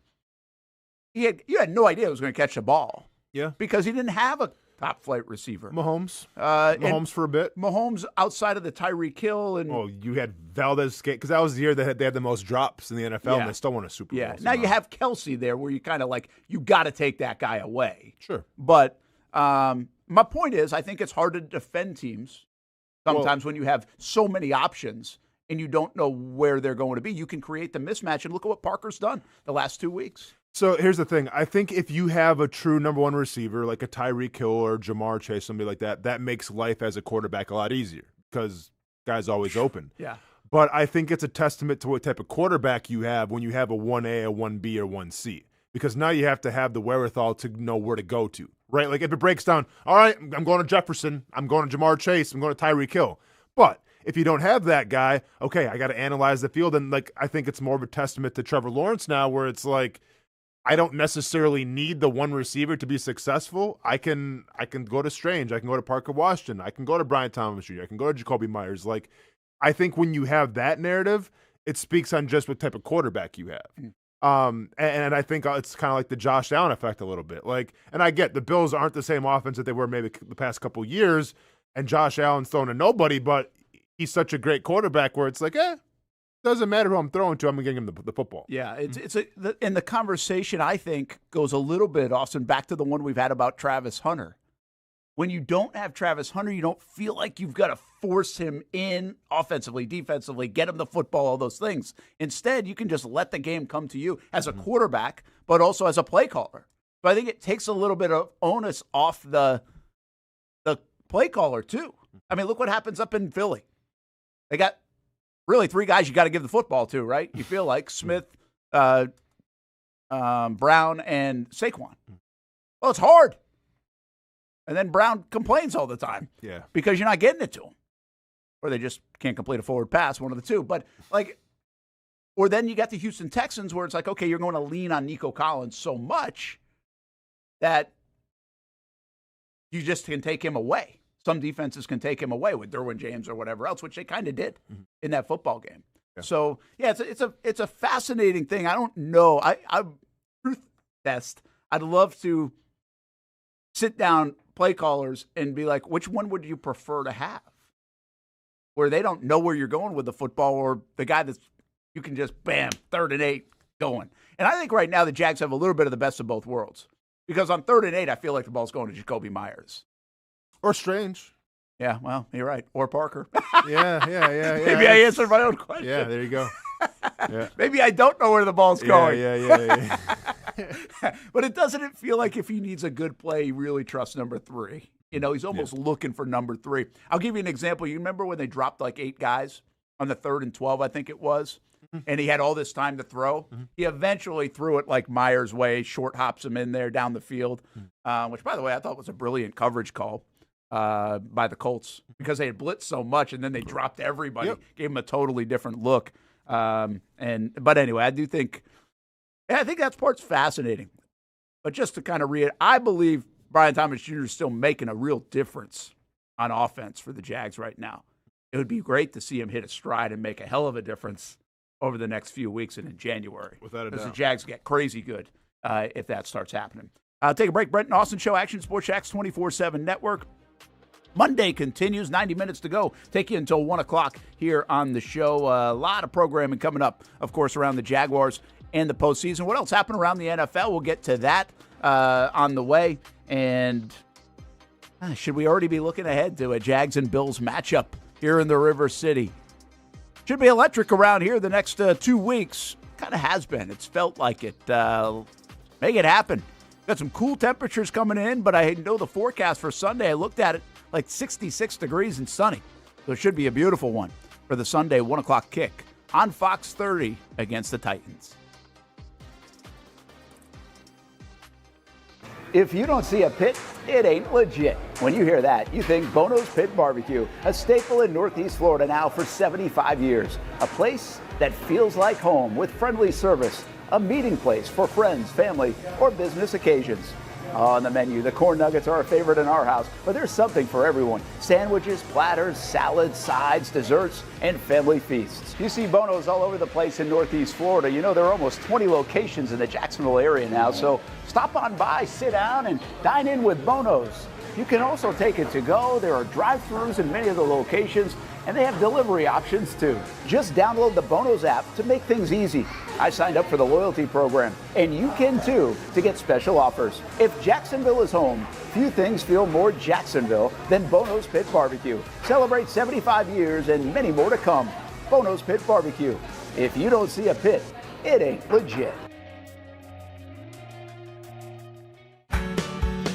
People helping people. It's at the core of what Alive Credit Union is all about, and it's been that way for over 70 years. From the start in 1954 to today, the mission remains to inspire financial wellness and give you a financially fit lifestyle. Alive Credit Union and its employees are committed to not only serving their valued members, but also our community here in Northeast Florida. I had a chance to see that commitment firsthand as Alive partnered with our Action Sports Jax 24/7 team to bring you Armada men's and women's soccer broadcasts. Inside the 18, it is a shot, and it's a goal! Chloe Chivers! And that connection to the community continues with Alive Credit Union support of the Police Athletic League of Jacksonville. Alive Credit Union's commitment to our community also involves serving the financial needs of all first responders through the recent merger partnership with City and Police Federal Credit Union. Join the community and become a member of Alive Credit Union today. Find out the many ways you can be inspired in financial wellness at alivecu.coop.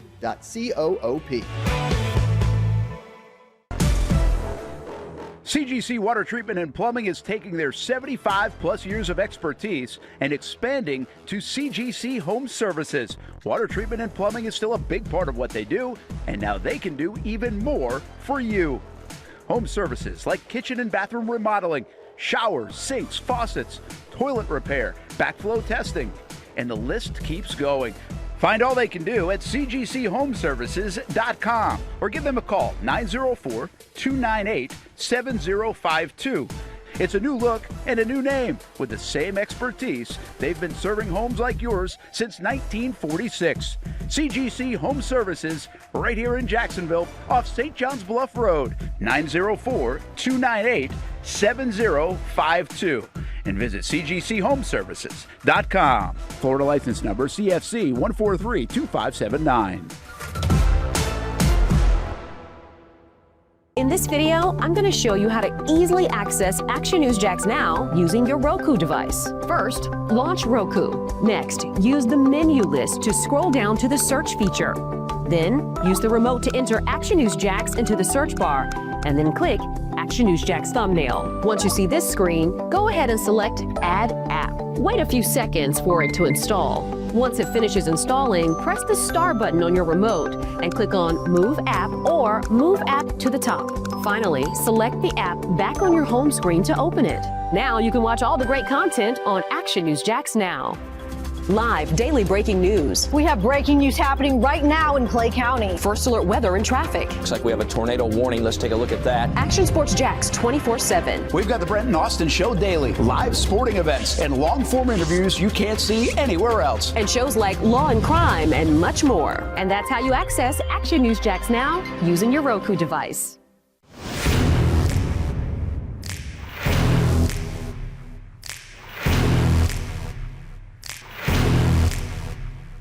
Grab some friends and go to a restaurant or head out for a drink and some conversation. Watch your favorite team play on the big screen. Or how about play some games?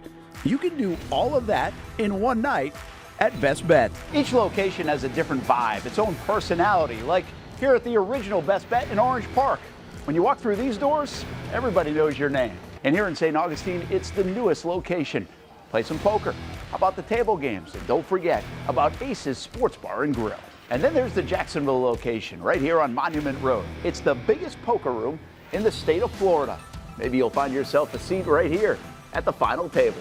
Best Bet, where you can have the best of times. And that makes you always go home a winner. Try any of the 3 locations, and you can always visit bestbetjax.com. Welcome back to the Brent and Austen Show, streaming on the Action Sports Jax 24/7 network. Oh, that's my favorite. Boom! Try to kill him! I should have asked him about that. Try to kill him! And then the cherry on top was when Rivers goes to help him up, and Josh was like, nah, we all good. Josh got a sack. Trayvon got a sack. I kind of figured Trayvon was going to play well. I think Trayvon's playing. I think he's really starting to play good football. I also love the mini temper tantrum from Rivers. Oh gosh! Yeah. Oh, that was just so good. Yeah, I put out fiery, man. I put it out on Twitter that was like when you're playing your dad in ping pong and you call net and he didn't see it, and the people like that one. The people like. By the way, I'm glad you threw in the people liked that one. They did. They did.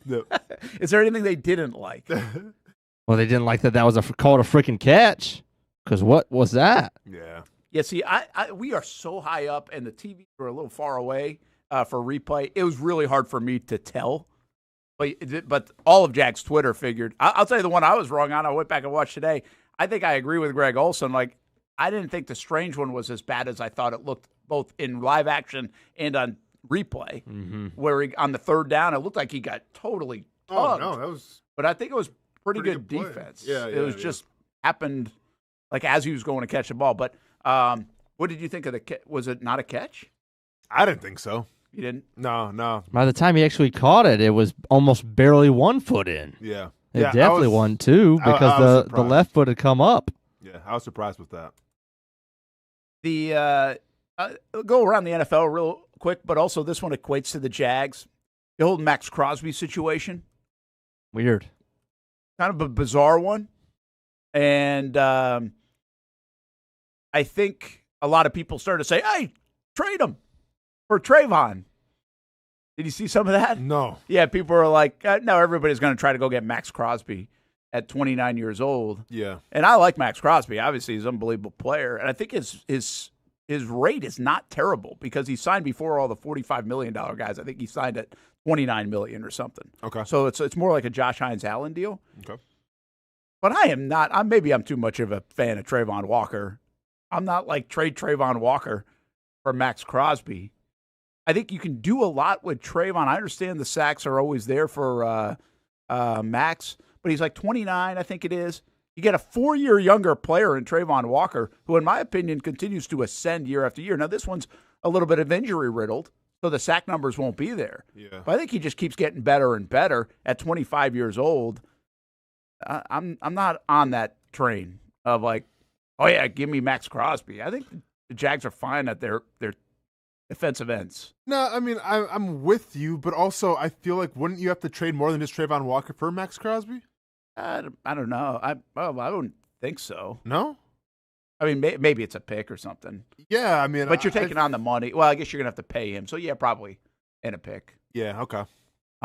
It just depends what the Raiders would view it. You know? No, for sure. And does he get a new contract pretty soon or not? Max Crosby, or he just got one? I think I feel like he's got a couple years left. Okay. On that well, regardless, yeah. I mean, I think they're okay. I mean, listen, like he's a great player. If you look at the numbers, I mean, pretty consistent.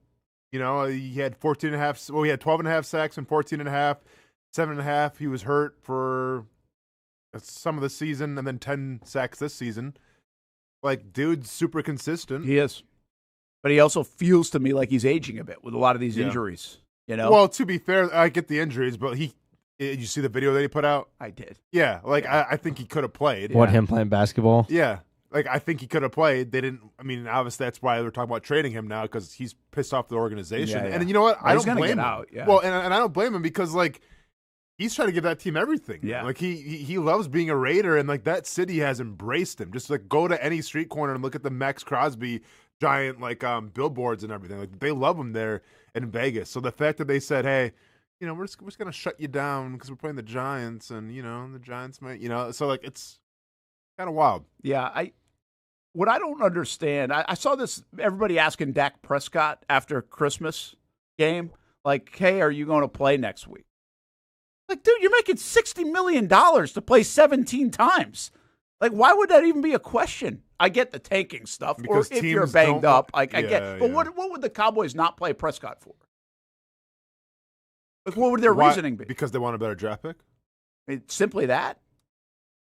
But like That's 13 instead of 11. It's happening with Crosby. Well, I get that. That's number one. I pick. got you. Like, Yeah, that, yeah. That to me is a little different because Well, you're. no, that's the only thing I can think of. Or they're afraid of him getting hurt if he's injured. But I get, but he's not banged up this year, is he? Like, is Dak kind of limping around? I don't think so. Yeah, so I thought he was fully healthy. I just don't understand the question. I get it in some spots. Like, I get the whole Max Crosby thing, or if you're trying. Listen, teams are going to try to tank somewhere. And I love the fact that Crosby's pissed about it. But why it would even be a conversation with a guy like Dak Prescott when you're paying him a gazillion dollars. And also, I would want to go put up more numbers. Why not? I'm having a hell of a year. If you can ask the question about Prescott, then that takes my mind to Burrow. If somebody would be like, well, is Burrow going to play? Of course he should play. Well, yeah, and he's made it clear that he wants to play. Yeah, and he's been a guy that's made that clear too. Yeah. So, yeah, like I get some of the conversation sometimes. I don't get it in these. If you're paying your quarterback or this kind of money, you go play. I don't care if you're out of it or not. I mean, you really get 17 games. And first of all, I get Max Crosby's point. I want to play. I get 17 opportunities to play and to build my resume and to Go win football games and go compete. Like, these guys like to compete. I know. Like that's we missed that part. So I think it's silly. This isn't load management in the NBA. There's nothing to load manage here. You've got 8 months off after this football game. Like, basically, you won't play another football game for 8 or 9 months. So I don't get that thought. Other than I know what the Raiders are doing. Like, I get that. I kind of understand it to be able to get the number 1 pick, and I just don't think you can do it. And they played like it as well. Brent Martineau, Austen Lane, Jason Hamby. We were just talking in the break about the Green Bay Packers. And I think a lot of us had them in their Super Bowl pick. I think at times during the year you felt like they were the best team in the league. Yeah. I'm just amazed, like, because Halfley is the defense coordinator, right? Yeah. He gets a ton of credit. I couldn't believe the way that defense looked. I get Micah Parsons is out, but they were a good defense before Micah Parsons. Are they missing a bunch of other guys too? Well, I mean, they traded Kenny Clark, which is huge in the go. interior. Yeah, I mean, they're like, you think of Green Bay, you think of the cold weather, Lambeau Field, you think physical, right? They try to be, but they're not. They're not like the old Green Bay. And by the way, giving the ball to Derrick Henry, what a concept. Yeah, couldn't do that against New England. What a concept. Heck? Give the ball to Derrick Henry in cold weather, see what happens. Goodness gracious. What a concept. You're right, but like that's what it is. Like their defensive line up for Green Bay is not playing up to par. Is Josh Jacobs hurt? Oh, he's banged up. Yeah. Okay. Yeah. But they keep like he's a weird man because I feel like it's kind of the Max Crosby effect where it's like I think a lot of guys would sit out if they're Josh Jacobs. Josh Jacobs is like, oh, I feel pain. I'm gonna play better. You know, like that's how that guy works. And then there's Derrick Henry. Yeah. I mean, it's just unbelievable. Unbelievable. You know, one thing I wanted to do and I didn't do it yet. What's his? Is this it for him, or did they restructure to push into next year? I feel like they might have restructured. Yes, he's got another year. Damn it. Get him in the signed NFC. a 2-year, $30 million extension in May of this year. Hey, it's amazing that he can still do what he's doing. There have been plenty of signs from last year to this year that it's been slowing down. And you look up, and he's got himself a 200-plus yard game. He can tote it 30 whatever times he did. Yeah. And he's got 1,200-plus yards and 12 touchdowns on a team that really isn't that good. Yeah. He's almost like he's back in Tennessee where he's going to carry the load again or they can't win. Well, and do you buy into the narrative, too, that Harbaugh's getting fed up with Lamar or not? I don't know. I saw that stuff. Usually if there's a little smoke, there's something there. Now, how big of a deal is it? I don't know. We've seen plenty of that. We saw it with Kyler Murray, right? That stuff got squashed.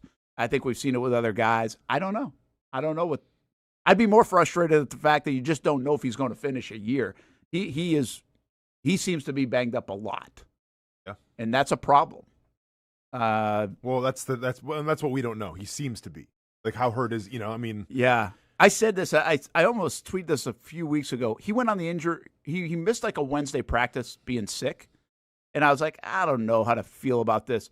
But in my mind, and I don't cover them every week, I feel like I've seen him sick, missing practice more than any player I can ever remember. Mm-hmm. Like, seriously, go back the last couple of years. So then when stuff like this gets brought up, I'm like, oh, wait a minute, that's kind of bizarre. Because guys don't miss practice because they're sick a lot, in football. Or you're normally just not sick a lot. You're sick for a week because it's in the wintertime and other stuff. But I swear, if you go back to the injury report over the years, there has to be 3 or 4 occasions that he's missed practice because of illness. So maybe he's just got a bad immune system. I don't know. Or is there something more to it? That's what I start to think about. But I don't know where to go on that. The Ravens are weird to me. They feel a little bit. Brent, your stats for Derrick Henry, by the way, I think were before this last game. He's now got almost 1,500 yards and 16 touchdowns. Oh, really? That was before the game. Okay. Yes. I never know if they update in real time. So he's got 1,516 touchdowns. Yep. And he's 32. It's a 5.1 yard average. Yeah, Mr. Pico, great point. Packers probably drafted a wide receiver in first round, and he's that basically. Is insane. I mean, it was all there from Golden, right? Going to Green Bay, like, yeah. We'll see, man. I mean, like, listen, this is the NFL, right? It's anybody's. It's up for grabs for anybody. But I have a hard time believing the Packers can get it done. Oh really gosh, yeah, it doesn't feel like it. How about I'll give you another one. What happened to Bucks? Ish. Like, I get an injury. You've been saying, like, Baker playing with an injury. Like, I understand, but they can't win a football game. Like, they feel like they should be able to. They can't beat the Dolphins. I don't even know if the Dolphins are trying. I don't think so. What has happened to Tampa? Like, that thing, we're seeing some things that really change. And things do happen, right? They do happen quick. They go up quick, they come back quick. Mm-hmm. And I think we're seeing a Ravens team you don't know where the future is. I think we're seeing a Steelers team you don't know where the future is after Rodgers. Mm-hmm. And even with Tomlin. I know you Buffalo, like, what are they outside of Josh Allen? Yeah.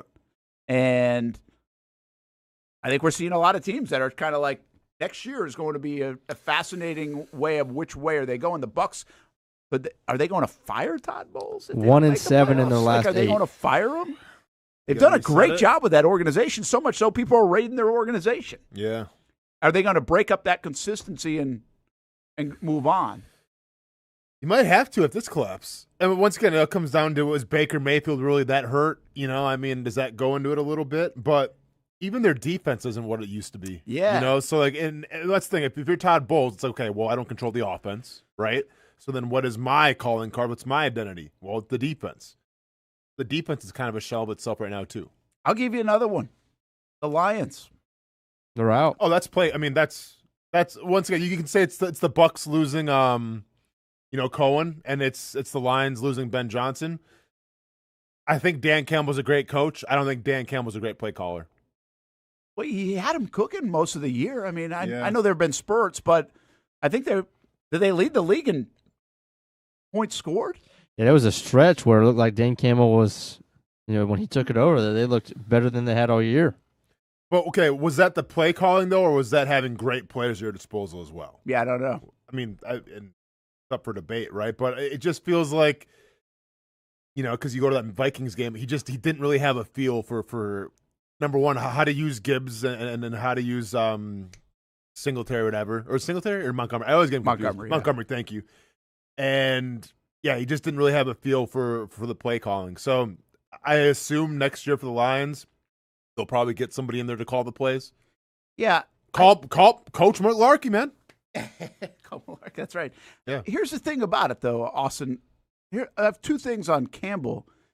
I think the thing that concerns me the most is, like, he's a culture guy, and the culture of them is that if they need to win a football game, you feel like they're going to win a football game and they're going to bring it.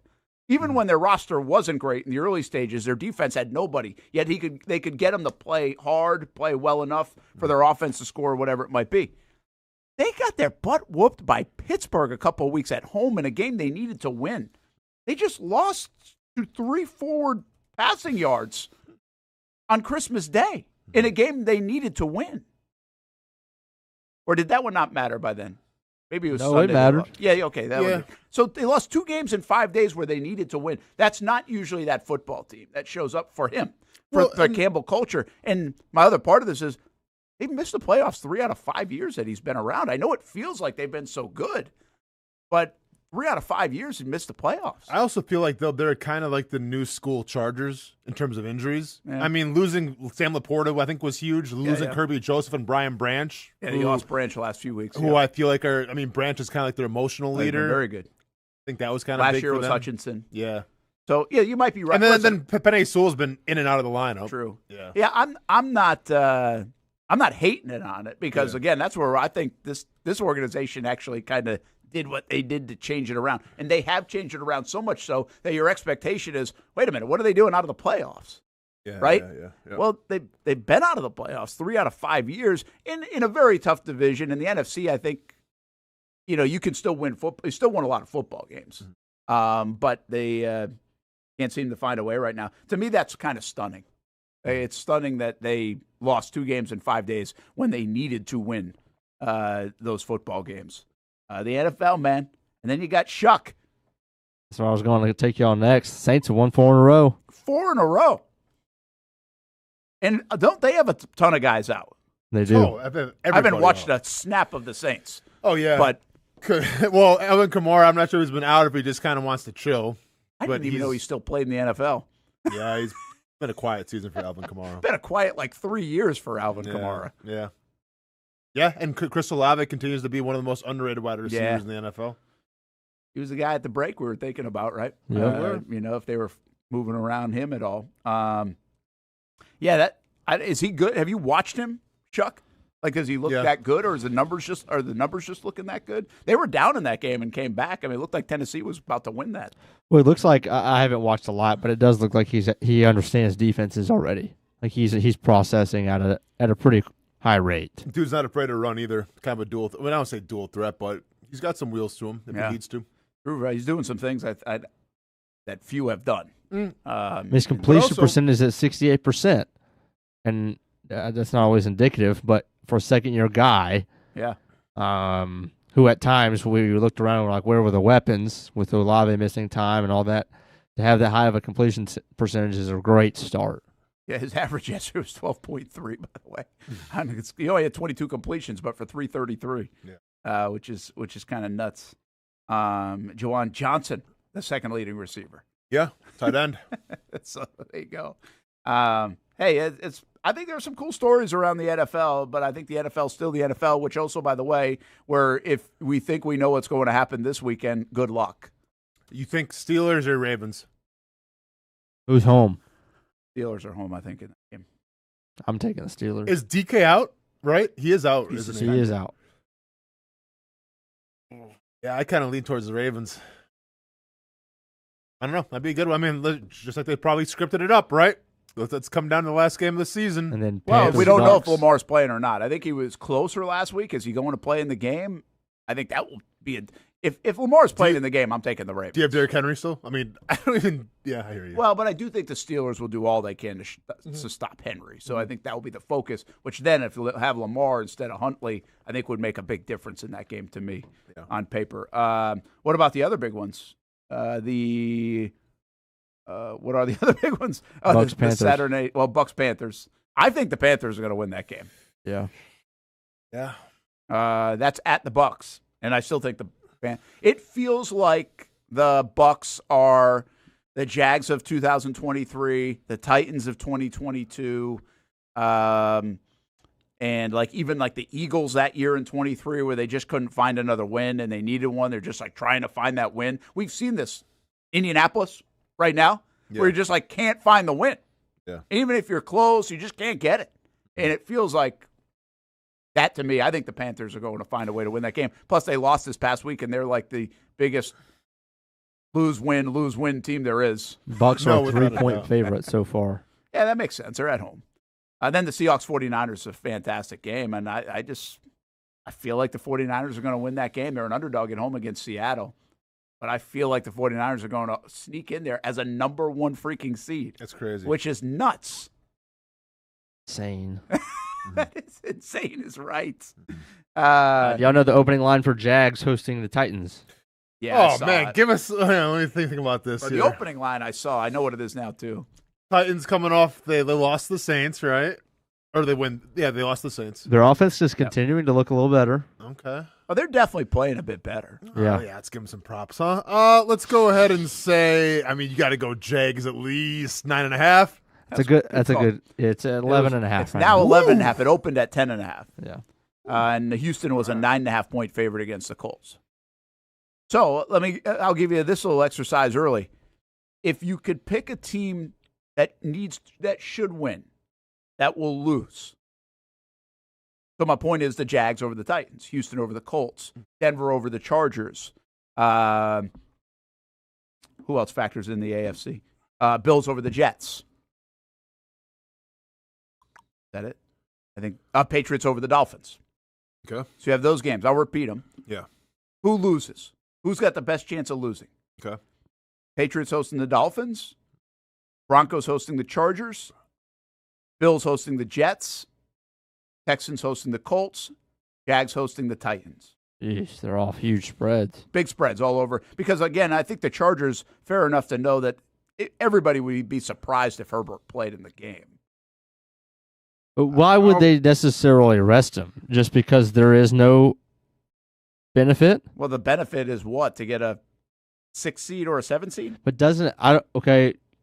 I'm trying to think about again. Thank you. You're welcome. We'll have to rename the seeds. A, B, C, D, and F. Right? Or G too, right? In there. I'm trying to think of precedent though. F and G. You want seed F or G? We're just going to change our whole new metric system. Got to. Because of youth. Trust me, I couldn't even go see the Christmas lights without kids yelling it because there was a light up 6 and 7 in somebody's front yard next to a Santa. Dude, it's everywhere. Listen, I got Chandler. Every time I say it in front of a microphone, he texts me. Oh, really? Yeah. We Nice. better not say it on the show tomorrow. He's gonna be producing. And this kid is the producer of the show tomorrow. Can't wait, man. It's gonna be just me and him tomorrow for a little bit. Can't wait. Oh, you want to talk about off the rails? You should go 6 or 7 rounds. I like it. That kind of I thing. like it, man. All right, but hold on. When is I'm trying to think of precedent of when a team had locked up their wild card, couldn't improve. Did they sit their quarterback? And risk throwing off the mojo and the rhythm and all that stuff? Yeah, but I think in their Especially case, it's Harbaugh. worth it, though. I think, I mean, the But dude's been banged up I don't already. remember this ever happening. Oh, I think it's happened. I was just trying to think of examples. Okay, well, assuming that Herbert I don't have any, but I guarantee you it's happened. Assuming that Herbert doesn't play, I guess I would take the Patriots to lose. Okay. Just because I think Miami's probably the best. If Herbert doesn't play, I think probably Miami's That's an interesting one. Yeah. Miami's probably the best team out of that bunch then. Yeah, I thought about that too. Yeah, I thought about that too. But is it in New England? That's probably it is in New England. Oh, never mind. It's cold weather. All right. Yeah, all the that. home teams are, or all the favorites are at home. That's the other part of this. They're all at home. You're All right. at home. Yeah, never So mind. I said again, Jags, Cold weather, Miami. Texans, Bills. Do the Bills care about this game? The Jets are awful right now, though. By the way, another sign of the coach, like I know he's had some stuff, and I'd be very concerned about Aaron Glenn based on the last month because they are not playing. Like they're the worst team by far. It's bad. And on a new coach, like that's a problem to me that they're tailing off like this. So yeah, I'd be very concerned if I'm in New York about that more than maybe some of the other stuff that they are. Like you figure you'd be going down fighting in a new regime. Yeah. You know, this isn't like the end of the Doug Peterson. We know he's going to get fired or something like that. Especially like a new coach trying to rebuild, like you want to go out on a high note, at least have some sort of resemblance of, hey, we have something to hang our hat on. You have nothing to hang your hat on right now if you're in New York. And I think they've said he's coming back. I think they already have. Mm-hmm. I wonder if I think about that. Long term, I'd be really concerned about what's going on with the Jets based on the last month, on top of probably a million other things. Yeah. So anyway, I think your pick's a pretty good one. Who do you think? You think? I do think Miami has a fighting chance based on whatever they did this past week. Brent, they don't win in the cold. But they don't win in the cold. You're right. I mean, I guess my next one would be the Colts because the offense of the Texans would. I mean, Sputter. you just don't. You're going to be in the game, and Jonathan Taylor can run against Houston. So why are they sitting down? And I thought Riley Leonard was pretty damn good here in Jacksonville. I thought he was pretty. Yeah, that might be a conversation for tomorrow. Did the Phillip Rivers experience, did it pan out? Was it worth it? I don't even get. So why are they sitting him the last game? Just because of Hunter and Will Anderson Jr.? Like, what are you worried about? I think they do want. I think when they were still alive, they were like Rivers. We said we're committed to Rivers gives us the best chance. Okay. And I think so. He took all the reps with the ones and everything else, but by Saturday night they were eliminated, and they weren't going to just hand it over to Riley Leonard then. So I think they said, okay, we're going to go. We planned on playing them this one more game, but if we're out of it and we know we're out of it, let's get a look at Riley Leonard. See what we got. Yeah. So I think that was it. Get a good hard look and make that guy your quarterback next year, please. Yeah. Get a long look at Riley Leonard. Let's see him be the starting quarterback of the Colts next year. But I'm down. I think Hamby's point is a good one. That like Colts don't change for the next 5 years. And maybe worth talking about here in a little bit because we're going to revisit our recycled headlines anyway. And, Listen, the Rivers thing was cute for a few weeks. He survived, at His least. kid sleeping on the hotel floor. Did he? Because they're saying, like, I watched The rental podcast. home. Yeah, the rental home. Like, because it was so small. He's got, like, 17 kids. So, like, yeah, some were sleeping on the floor for Christmas, I guess, or something like that. So, like, did you see the tweet? I walked by these kids. There were 150 kids for the national anthem that sang it, the national anthem. Okay. And so there's what a tweet out. It's like, it's good to see that Phillip Rivers' entire family made it. National anthem. I was like, that's pretty good. I didn't see that one until late last night. I was like, that's pretty good. Yeah. So easy, isn't it? So easy. He's one of the. I think he's one of the kind of coolest, neat athletes we have because he looks like he is about to explode in a game. Yet I feel like every time you see him in a mic'd up or anywhere else, he's like the nicest guy in the world. True. Like even on the field. Like he can go from that moment to really put everything in perspective. Like his stuff after the game last week was pretty cool with the guy that picked him off. Yeah. I didn't see stuff this week, but yeah, just. Is he coaching? Is he's coaching too, right? Yeah, so I guess the whole high school team came up. I wonder what type of coach he is. Because, like, you think he's, like, yelling he is on the field? Yeah, I bet he's pretty intense. I don't think he's just kicked back. I don't think so either. I think he's pretty intense. We'll take a break. Brent Martineau Show, Action Sports Jax 24/7 Network. We'll hang with you until 1 o'clock today. Recycled headlines. Get back to some of the big stories on the Jags. The Jags find ways to win. Do you still feel like the Jags are really, really good? I mean, it's easy to feel like they're really good when they're thumping people. Well, some hiccups yesterday. Are you, like, so confident in the Jags? Should you be? We'll talk about it next.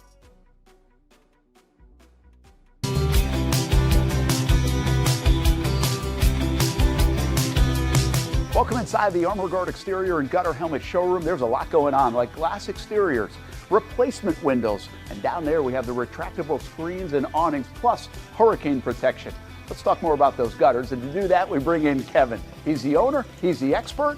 Why Gutter Helmet? Well, Gutter Helmet's truly the only maintenance-free product. It lets the trash and debris go on the ground, the water wraps around and goes inside. Unlike filters, they sit on top of the gutters, and the trash and debris build up on top of filters, which requires maintenance. With Gutter Helmet, we're going to keep you off the ladder, the most dangerous thing in your garage. With Gutter Helmet, you'll never clean your gutters again. So get off the ladder and put on the helmet. Gutter Helmet. Get a free estimate at gutterhelmetofnorthflorida.com. You can also call 904-762-7779 or visit the showroom on St. John's Bluff Road in Jacksonville.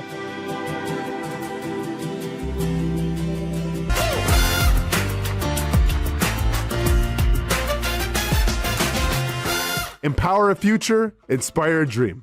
It's a bold but simple mission for the Jacksonville Police Athletic League known as Jags PAL. Help the next generation of kids in Jacksonville shape a brighter future. Their after-school programs, teenage leadership programs. There's community outreach. It's been just an awesome opportunity to be out here with my colleagues and do something good for the community. It's really been an interesting opportunity to just see everybody work together in a way that we don't normally in the office. And there's sports.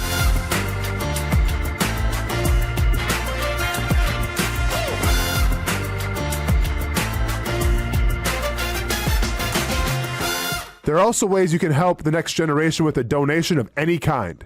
Just visit jaxpal.org to get more information. Empower a future, inspire a dream with Jags PAL. It's one of the hot spots in the area. Welcome you to String Sports Brewery out at the beach. Big crowd on hand tonight. The fans are here. And now the newest hot spot at the beach is open. String Sports Brewery in Jax Beach has opened its doors with rave reviews. We're going to be fans forever. Cozy up to the bar, grab a seat in the sports-themed restaurant, or grab a seat outside and feel that breeze coming off the beach as the weather warms.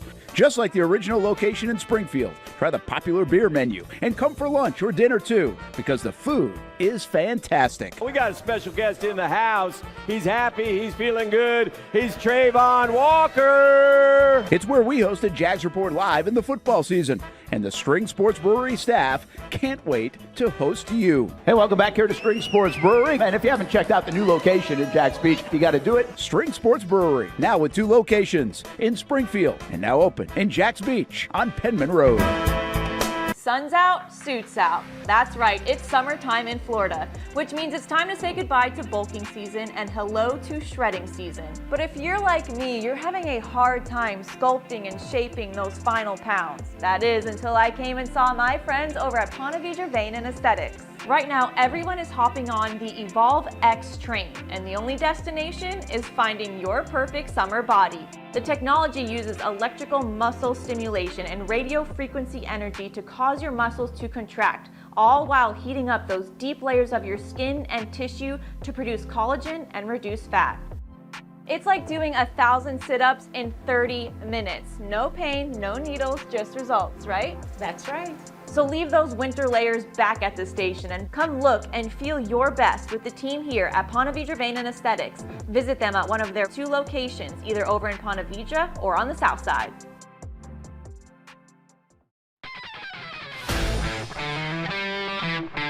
Hey guys, we got a new player today. I hear he's pretty good.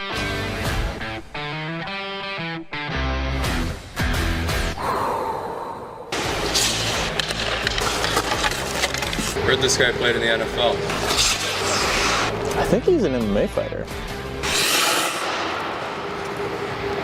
I've actually been on his show, the Brent and Austen show. Football and fighting, that's the easy part. Let's see if I still have it on the ice.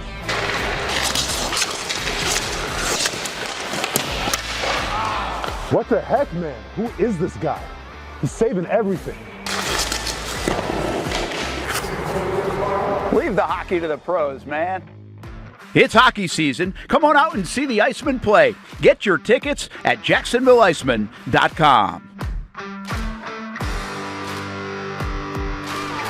Welcome back to the Brent and Austen Show, streaming on the Action Sports Jax 24/7 network. And what a game this was, at least turned out to be. It didn't look like it was going to be any type of a game at the onset in L.A. as the Texans took a 14-0 lead with, 4 or 5 minutes in the game, it felt like at least, with Stroud hitting 2 bombs to both of the Iowa State rookies, first Higgins, then Noel, on the day after, or on Christmas, as turns out, actually on Saturday. Noel catches a touchdown, and you're like, everybody's praising the Texans, and just like, 32 quarterbacks kind of complete that ball. You would hope. And then they score 6 points the rest of the game. So take away 2 just botches, I think we can call it, for the Chargers defense. And once again, Houston's offense underwhelms, I think would probably be a good word for it, and allows the Chargers back into the game. I think one of the questions going forward would be, which Stroud are we going to get? I think we've gotten to the point where we're kind of seeing 2 different versions of him, even in the same game. Yeah, what do you think? Can they win? Because the question is not can they win a playoff game. They can win a playoff game 3-0 with that defense.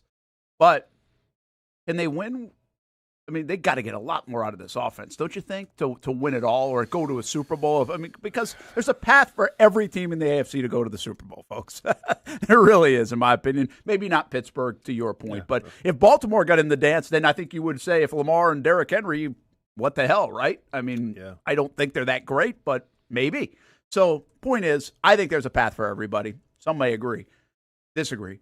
But Houston definitely has a path because their defense is damn good overall. I know Austin's questioned a little bit in the last couple of weeks. But they got to get more out of their offense, and they don't really have a running game.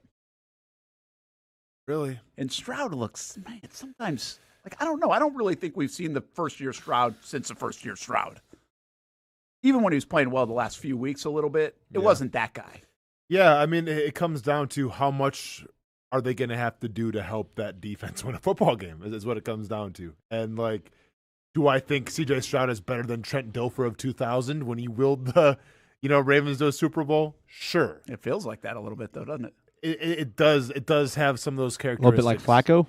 Has some of those symptoms. Well, Flacco got hot that year, though.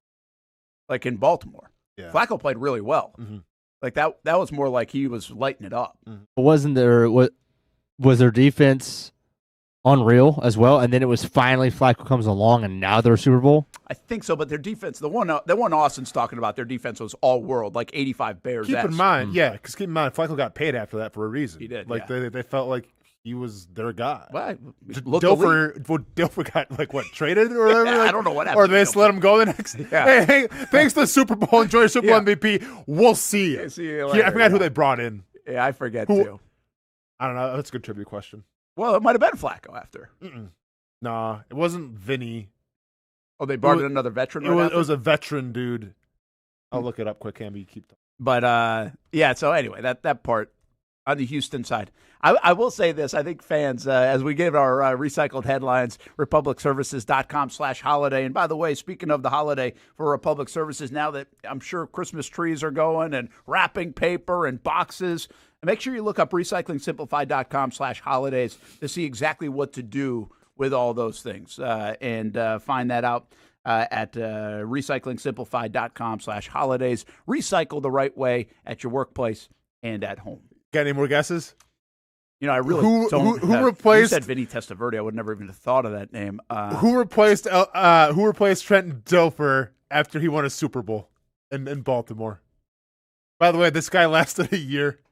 I've never heard of this guy in my life. Oh, are you kidding me? In my life. Come on. Hey, Brent, he's right up there with the Vinny Testaverdes, though. But Vinny was good. I know Vinny. It wasn't like a. What do you mean you know Vinny?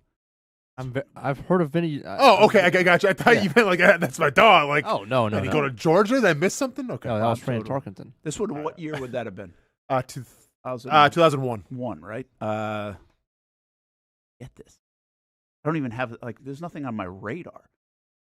that's probably yeah. Jason Garrett? No, yeah, there you go. No, I think they thought that he was going to be better than Trent Dilfer, and maybe the numbers were, but this is a random, you've heard of him, Brent, but it's not like. Well, I'm pretty sure I would have heard of him, but Yeah. I just don't even have a guess. I don't have anything in the chamber right now. Elvis Gerbach. Oh, wow. Yeah, I wouldn't have got that. Elvis Gerbach. Michigan. Yeah. How about that? Elvis Gerbach. Hey, Trent, thanks for your I'd be like Blake Bortles, if Miles Jack wasn't, they go to win a Super Bowl. Hey, Blake, we want to pay you, but nah, we'll see you, dude. And then, I don't know, some other guy. That's wild. Elvis Gerbach, what a name from the past. Right. He was a big deal for a bit. He was? A big deal for a bit. Yeah. Probably because of Elvis, but. So anyway, our recycled headlines: Jaguars get the win. They don't do it in impressive style, but it's impressive that they find another way to win and get 7 now. Talking about Houston. Houston obviously got their job done against the Chargers, or the Jags would already be AFC South champs. So that sets up a big one for the Jags. Nothing is given in the NFL, folks. I think you know that. So the Jags with a big game, and really they're, I talked to a lot of players in the locker room and the organization. They really are hoping that there's a huge crowd at the stadium on Sunday. And there have been a lot of different things. We've had this discussion all year, whether it's construction, sometimes weather, has the team earned it, is it the economy? There are a lot of different reasons. Now you know what's at stake, and this feels like a football game that obviously around a football team that's really hot and fun to watch, but also can be a little bit of a parade at the same time. And I feel like, I hope this place is packed and everybody goes and celebrates this football team that they love, because I'll tell you this, we know the Jags fans love this football team. I see the ratings. The ratings are unbelievable right now. We see it tonight at a place like Strings where everybody comes out. That will be packed for Cam Little tonight. So I don't know what the external factors are around this, other than we know the Titans aren't a great draw too. And there was a chance that this game didn't mean anything, so people were waiting and seeing. But I think there's some curiosity about this crowd coming up, and I think they want them there. They want you there. Yeah. So tell your friends about it.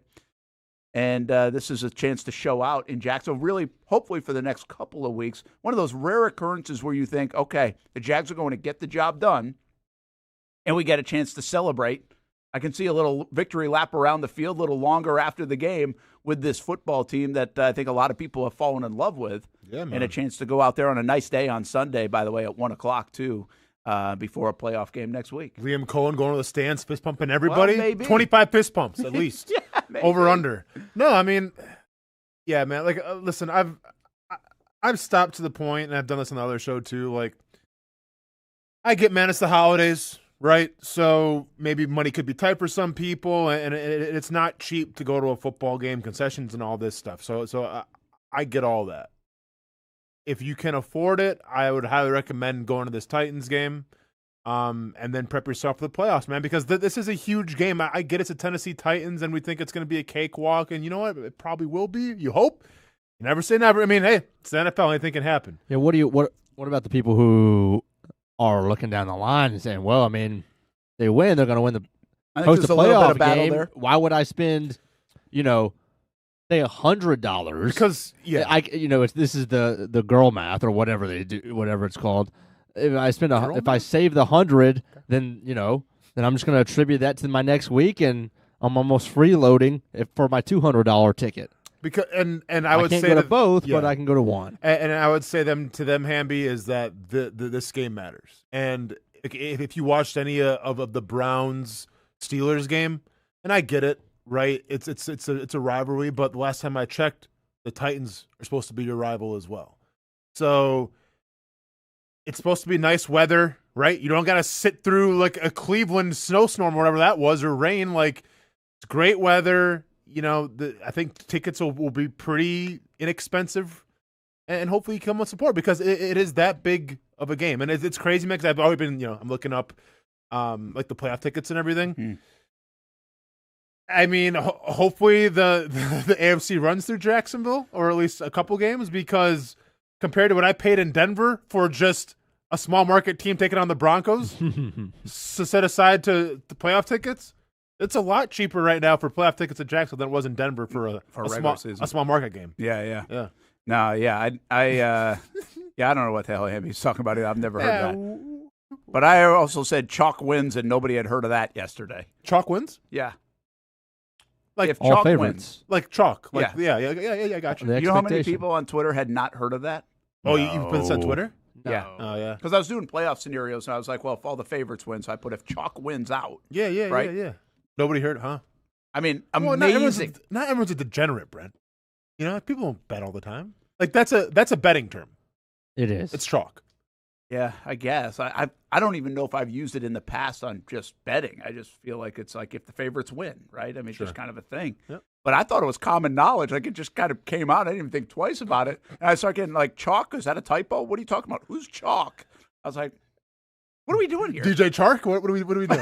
What are we doing here? I have plenty of typos and wrong things. I get it. But chalk, you know what I'm talking about. So anyway, pretty wild. Hey, I did think of this, and this one will be kind of fun for Jags fans. How tantalizing do you think that game was yesterday for Houston fans? Oh, because all of a sudden the door is cracked open. They're down 10-0. Yeah. Jags are turning it over right before half. Like, ooh.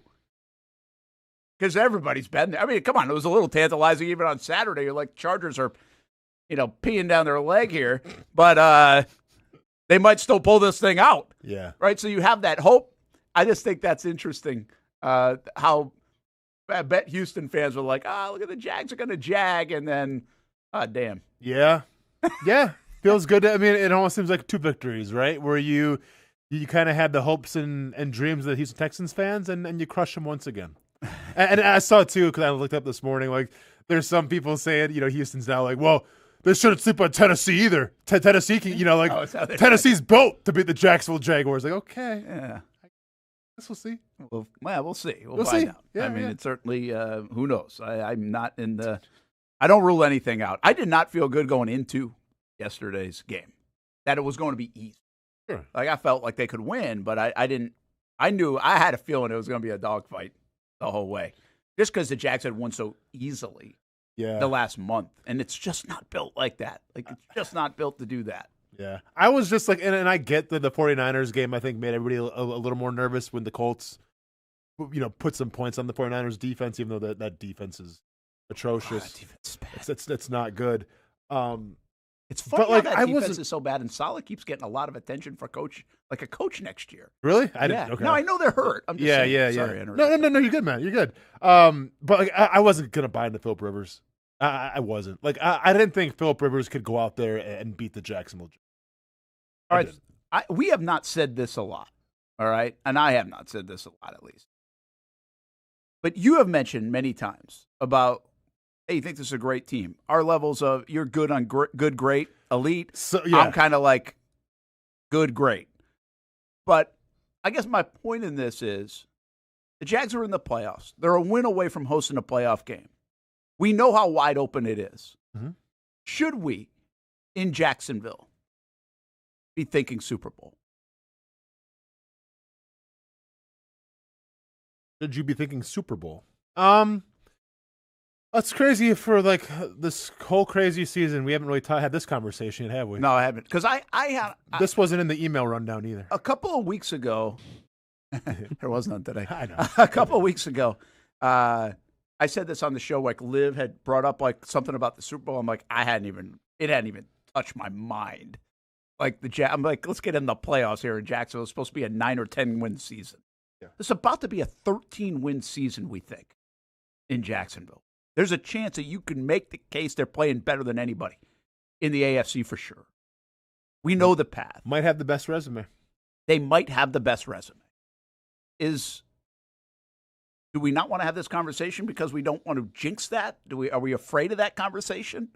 Or should we be having that conversation? Yeah, I mean, I'm not worried about jinxing, man. I think I could be worried about like setting myself up for disappointment, but I'll say this much. If you look at the AFC right now, and you know how I feel about the Patriots, like I understand their resume isn't as strong as the Jaguars, but I think the Patriots are a well-coached team. I think they're a good football team. But if you're a Jaguars fan, there's no reason to think that you can't compete with the best teams in the AFC because guess what? You are, if not one of the best teams in the AFC. And last time I checked, the best teams in the AFC play each other. The winner of that goes to the Super Bowl. So could Jaguars fans or should Jaguars fans be thinking, hey, we can get to the Super Bowl? I think so. Because based off of everything that we've seen, all the data that we have to go off of, the resume, why wouldn't expectations be to make a Super Bowl run? So I think it's okay to expect that because, and once again, you can call it wishful thinking. I just call it based off of what I've seen so far this entire season. Why wouldn't I think the Jaguars can do it? Hamby, what do you think? Where are you on that? It's a big scope now. I mean, it's not a question we ask around here. Even in 2017, guys, we didn't ask that question. It kind of fell into, oh, my goodness, holy cow, right? Like, that's the way I felt about it. I was like, they're 10 minutes away from maybe going. And I remember that season 2. To be fair, I was worried about the Patriots. You were worried about the Patriots. Of course. Yeah, I think it's a lot more feasible in a year like this where you look around the playoff scenario and you're like, well, there's no Brady and there's no Mahomes. And I think you can allow yourself to do that. I think you're right to do so. I think we're right to talk about, and this team go to the Super Bowl. I also just think it's so interesting how in all of sports, no other sport really talks about just going and not just winning. In NFL, it's always just going. Yeah, well, the going is there is that. Actually, they're not the only one. Like, it's not the only sport. Can we go to the Super Bowl? Go to the Super Bowl. The Final Four works that way too. True. The Final Four is a lot like that. It's like, hey, if you make the Final Four, that's like, holy cow, right? And to be fair with baseball, it's all about, hey, they're going to win the pennant. Like, talk about the pennant. Yeah, but it's like, I do think making the Super Bowl. Now, the danger in that is getting ever back again. Yeah. You know, ask my buddy Dan Marino. but yeah, like, I'll be honest with you. I don't think about this in that respect. It doesn't really feel in my mind like it's a realistic thing. Well, I'm going to just be honest with you. Like, in my mind, I've been here for 18 years. And if, like, there's still a lot, it doesn't. And that's. It's not because they can, because anything on the field. It's just because everything off the field just. Well, it's because in a lot of ways. I mean, we're talking about the Jags. Like, making the playoffs, like, is a that's reasonable. That's really good. Now, the Jags have been good when they got to the playoffs. When they do get there, they're 8-8 all time, which isn't a bad record at all, by the way. I think a lot of people would take that, you know, and they've been able to make these runs. Bengals would take that. So this isn't a knock against the football team. This is just like a mentality, I think, that we've almost kind of created, or they've created for us here in Jacksonville, where it's like, hey, man, we take baby steps around here. Year one of a regime. This is awesome. This is great. And let's just see where it lands. And I'll be honest, I'm kind of like that. I'm not to the mode of, damn, this team's the best team in the AFC and they should go to the Super Bowl. Like, I'm not there. I can't tell you I'm there. Do I think they can beat every team in the AFC? Absolutely. Do I think they can get to the Super Bowl? Yeah. But I'm not like, oh, they better get to the Super Bowl now. Yeah, I can't get there, and maybe that's shame on me.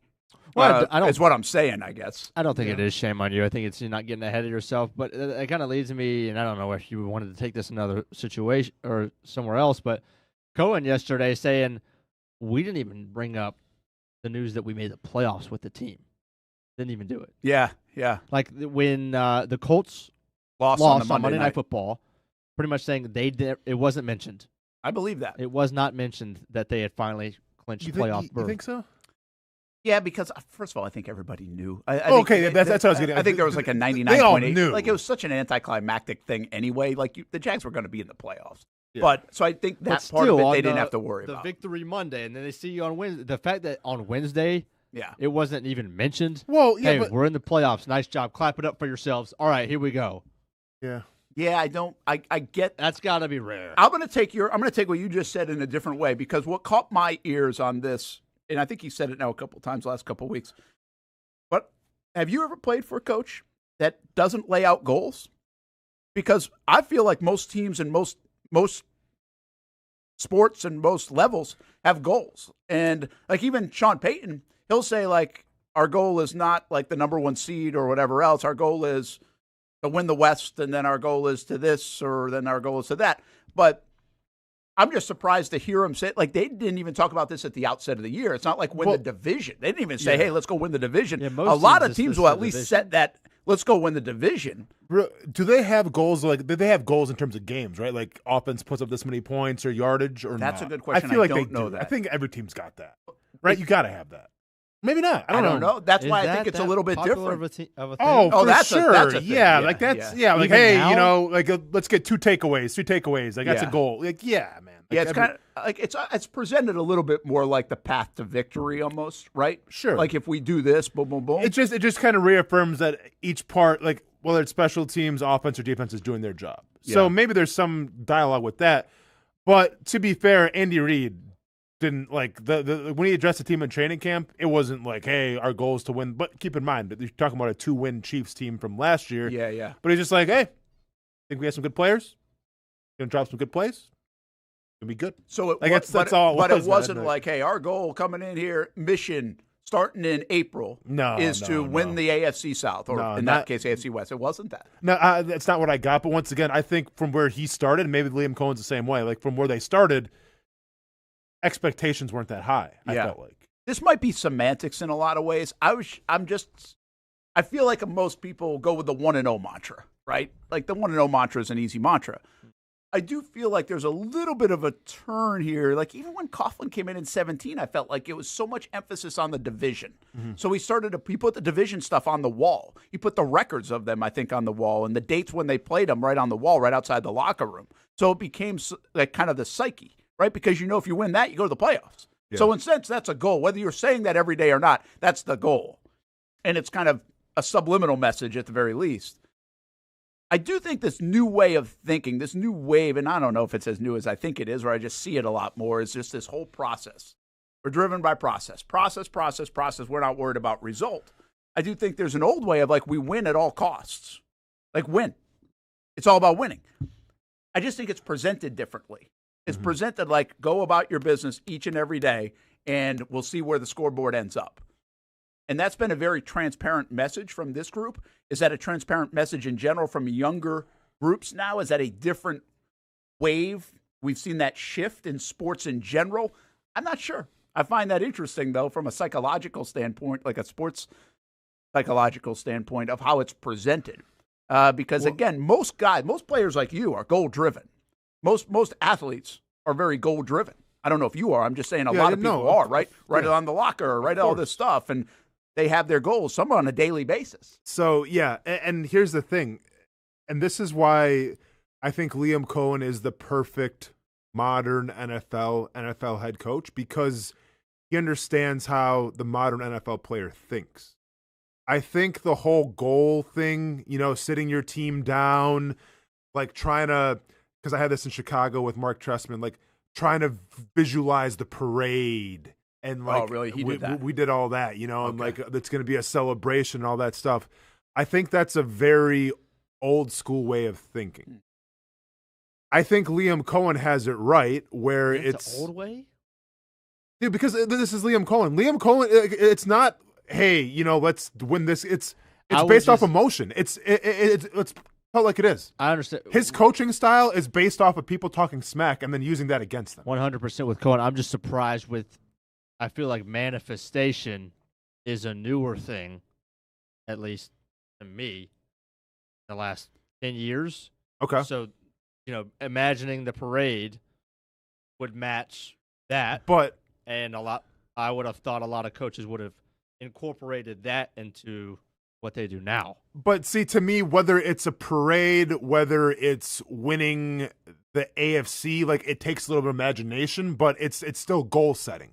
Right, like it's a different goal to envision the parade and everything, but that's what you want. Like that was the carrot that was dangled out in front of us, where it's like, hey, if we come together as a team and everything, we get this parade, right? Like that was Mark Trestman's goal. Like you can call it manifestation or whatever, Hamby, but it's a different variable of a goal, if that makes sense. Sure. With Liam Cohen, I don't think it's necessarily about goals. I think it's more based off of emotion, where he gets his players to play with emotion and drive because he re-emphasizes it and he reiterates, like, this guy said this about you, he's talking smack, or this guy said that. And let's be honest, this is how NFL players operate. Oh, yeah. I say this all the time. You want to call them macho and masculine, they're also very emotional creatures. And when you say something bad to them about, online, whoever it is, they'll look it up. Yeah. They'll most of them, I don't want to speak for everybody, but most of them will go on Twitter, type in their name. What are people saying about me? Liam Cohen understands this. So like that to me is really, I think, the difference between what Liam Cohen's doing and what a lot of coaches are doing. Where I think it is still like, hey, let's win the division. Let's win the conference. Let's go to the Super Bowl. Like Liam Cohen's just like, oh, see what he said about us? You guys see this? Huh? All right, let's go. Yeah, it was pretty classic, actually. We interviewed Josh Hines Allen last Wednesday, right? Mm-hmm. Christmas Eve. And you could tell what they had mentioned in the meeting often when you talk to players, because asked about the Pro Bowl, and Josh Hines Allen was pissed about Devin Lloyd not getting in the Pro Bowl. There you go. And then also he was pissed at the guy who called Trayvon Walker a moron. Yeah. Right? There was no doubt in my mind that Cohen had played both up in the morning meeting. Hey, here's this week's. Calling Trayvon Walker a moron. How do you feel about that? And the team had his back, Josh was pissed about Devin Lloyd not making the Pro Bowl, it was himself. As he should be. So you're right about that. Real quick side note, did you see what Derrick Henry's reaction to making the Pro Bowl is? I think it was his 8th or 9th one. Cool. Yeah, that sounds about right. Yeah. That sounds about right. The manifestation part goes way back. Interesting. I know we've had stories of coaches cutting down nets in practice, like of college basketball, and practicing that as kind of a manifestation. So that'll be interesting to see where this goes down the road. If they win 13 games, go to the playoffs, who knows what they do? How do they change that? Because now it's, okay, now you're not playing catch-up to the league. Now you're staying out in front. Mm-hmm. So will he change his approach and how he does some of that? How the goals maybe, or the vision? Or will it always be, hey, they still don't think you're any good, even though you won 13 games? Yeah. That'll be fascinating. So this is me being a former player talking about this and not necessarily a person in the media, but I literally hope that it will always stay the same. Like, I hope, because I get coaches, like, they get used to their surroundings, right? Like, this is Liam Cohen's first year, right? So he's still learning on the go. Yeah. But I hope when we're talking about 4 or 5 years from now, he keeps that exact same energy, that attitude. Because I told this story before about my defensive line coach, Johnny Jernigan, at Murray State. The only reason why I made it to the NFL was because my sophomore year going into my junior year, when he made the evaluations, he said I wasn't good enough. I thought I was the man already. I'm starting as a freshman. What do you mean I'm not good enough? And he made a list, and he ranked me in terms of defensive lineman, and he said, you're underachieving. You aren't as good as you think you are. I took that note, I laminated it, and that sat in my locker till the day I graduated from Murray State because, like, that pissed me off. So it wasn't about, like, hey, let me work hard to try to, like, win a conference championship and let's go to the FCS playoffs. I could have cared less. My only goal was to try to prove my defensive line coach wrong and say, bleep you. Like, you want to say this about me? Now look at me. Look at me. Now I had 12 sacks my junior year. And obviously it was out of love, right? Like he knew that. Oh, yeah, he knew how to respond to that. Hit the right button. That's Liam Cohen's hitting the right buttons here with this team. And maybe that doesn't work for places like, New York or places like Cleveland, but it works for a small market team in Jacksonville. Yeah, that's right? that emotional IQ stuff. Exactly. So I hope he keeps that exact same energy because guess what? Regardless of, if they make a Super Bowl run this year or not, there will always be people talking. Like whether it's on the national or the local, but like you will always have ammo if you know how to channel it correctly. And I think Liam Cohen does. The only thing I'll say about it though, and then I'm curious to see, when you coach based off emotion, sometimes you make emotional decisions during the game. Will that come back to bite him? I think going for it on 4th and 1 with that quarterback sneak, was it the best play call? Probably not. Was it a call based off of more emotion because you feel like, well, if they're trying to be physical, we're going to be physical back and we're trying to show them? That's an emotional decision. Will an emotional coaching decision maybe cost this team down the line? Yeah, I think it's a great question, but I think I don't know if I can or the fans can live with it. I think he can and they can live with it if it also lines up with what you are. And he's been very aggressive this year. There was no doubt in my mind he was going for that. Mm-hmm. I don't like the play call there because it was 1.5 yards, but there was no doubt in my mind he was going for it. Mm-hmm. I didn't notice the physical part like you were saying. Yeah. But some of that stuff gets you there. Yeah, some of that stuff has probably proved handy in some of these football games, too, at some point that we don't acknowledge. And you might get burned by it at some point. And so if you can just say, hey, this is who we are. This is who we continue to be. And he's an emotional dude now. I mean, look, he said, are you guys bleeping drunk? Yeah. To the officials. Yeah. I mean, dude, but how don't you love listen, like that's who he is? But whether it's the Robert Saleh stuff, whether it's getting the motivation from national, whether it's this, Trevor, like, dude's he coached with emotion, and like I said, I think that's a fantastic thing. I think that fits this team well. I wonder if it's going to come down to one day if an emotional call will be the difference between a win or a loss. It might. But I don't think that's any different than a player like Trevor feeling pretty good, tries to stuff it in, and then he'll stuff it in, and at the time it gets deflected. Oh, yeah, it's not different. Yeah, and this is because I watched the game with some friends yesterday, and my friends were, a lot more irate than I was in that 4th down call, where they're like, what the, what we, all this stuff. I'm just like, man. Who he is. It might have been emotional judgment, but what makes him so great could be sometimes of a little bit of a downfall. And then that's what it is. Like, I'm willing to eat the 4th and 1 missing it with a quarterback sneak because I think you want to try to establish some type of physical dominance and try to prove a point, and then you don't prove the point because it got you to this point right now where you're the top of the division and everything like that. Yeah. So I'm willing to bite that bullet every once in a while. Hopefully it doesn't come back to bite you in the playoffs, but I'm willing to bite that bullet in that moment. That was the Nick Saban, to quit asking. Like, he's gonna go for it. Stop even asking him. They're not going to. Yeah, listen, you can still question him. Well, that's okay. That's part of it. But it was interesting post game that he said, you know what? In hindsight, I probably would have kicked it. He did because remember there have been times where this is the only really time where he's ever been kind of short is it's 100% a go. Yeah, it's 100% a go. No, it's 100% a go. Like he's done that I think a couple of times. Yeah, he kind of been asked admitted about it.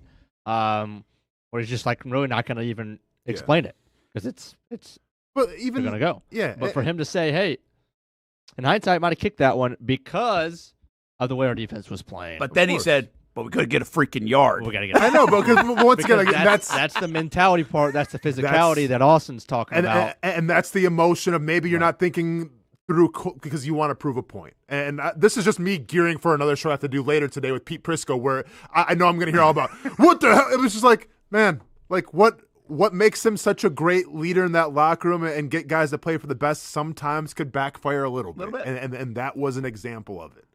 Yeah, it's really cool to see, actually. I mean, it's cool to see that's what it is, you know? Yeah. And you know what it is. Like, I continue to say, I think it's fascinating when we go to the NFL owners meetings, that team picture with the 32 coaches, man. I'm not sure he's sitting even close to some of them. Dude's going to be photoshopped. Funny, man. But Dude's going to be photoshopped. But I can't don't wait. think he gives a damn. And that's what you like about it. Like, I do think, first of all, I think he has a great network across the league. I think he's respected in many parts. But I also think in the heat of fire, in competition, he doesn't care.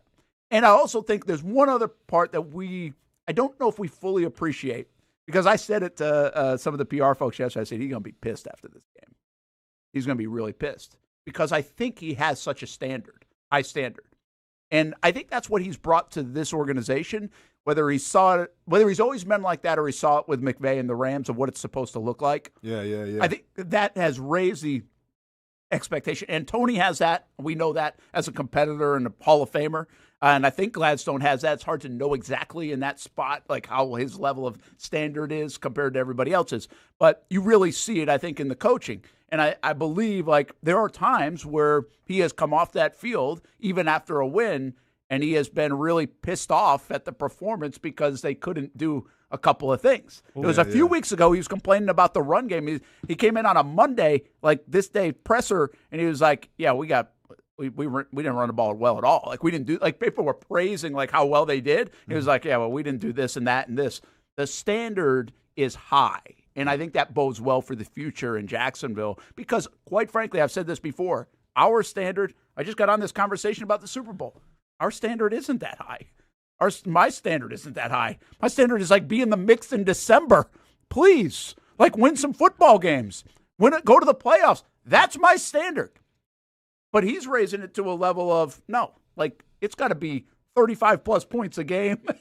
And he's got probably Super Bowl expectations, which is good. And he should. And once again, on the way to the Super Bowl, it's a bunch of, let's call it like it is, a bunch of middle fingers to everybody else, right? Because just like Trayvon Walker saying, like, if you're not with us, then bleep you or whatever. Yeah. Like, you think Trayvon that was an epiphany that Trayvon just had, or was that message re-ingrained in him time after time, meeting after meeting by Liam Cohen, kind of ingraining it in him? Like, yeah, that's what it is, and I'm not mad at it. Like, you're in a performance-based business.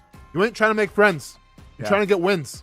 Well, that gets wins, then so be it. It's the perfect makeup with this team, too, because they don't have a ton of blue-chip guys that at least are appreciated like that around the league. They might have those players, but they don't get talked about like that. Yeah. Outside of Trevor, I mean, nobody, even Josh Hines-Allen, who's had blue-chip kind of season, doesn't get talked about like that. Of course. Imagine trying to use this like persona in Dallas. No one's talking about us ever. No one's ever given us anything. Dak Prescott's like, hold up, what? Well, Jerry Jones like, what? Well, they haven't quite figured that out. Maybe that's part of the reason they haven't been to a maybe conference championship in 30 years. Maybe they should. Every other team has been in the NFC, except for them. America's team. That is amazing. Yet they still play on every Thanksgiving, Christmas, and putting America last, I guess, man. That's rough. We'll be back. Brent and Austen Show, Action Sports Jacks 24/7 Network. What this guy's done is it's amazing. We'll see if he can keep it going here the next few weeks. Hi, I'm Greg Mackey from Cycles of Jacksonville. Whether you're looking for a side-by-side, ATV, motorcycle, or scooter, we have what you need. Get a Moto Guzzi Stone Corsa for just $235 a month, or a Triumph Trident for as low as $207 a month, or the popular Honda Rebel 1100 DCT starting at a low $204 a month. Stop by and choose your adventure from all of our great brands, only at Cycles of Jacksonville on Atlantic Boulevard. Family owned and operated since 1983. Hello, I'm Kenny Lay of Kenny Lay & Associates. Since 2003, our firm has fought exclusively for the rights of men in family law. Divorce, modification of child support, alimony, custody, and more, all for men. A father is vitally important to a child's life, and being a man is not a reason to pay more in child support or alimony. I'm a single father. I get it. If you have a divorce or other family law issue, contact Kenny Lay & Associates at divorcemenonly.com.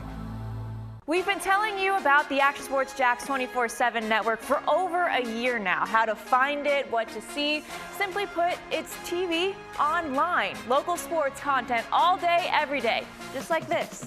Did you always want to make history? Like, think that big, or just say, hey, I want to play in the NFL? I always say I wanted to play in the NFL. That's it. Back to her left side. Takes a shot. Oh, Into the my back of the goodness. net. Oh, what a pass. Oh, my goodness. What a pass. Say he doesn't make a tackle. You still feel like his presence is felt in every single play. I did have a sense that they wanted to be bold, that they wanted to make a splash.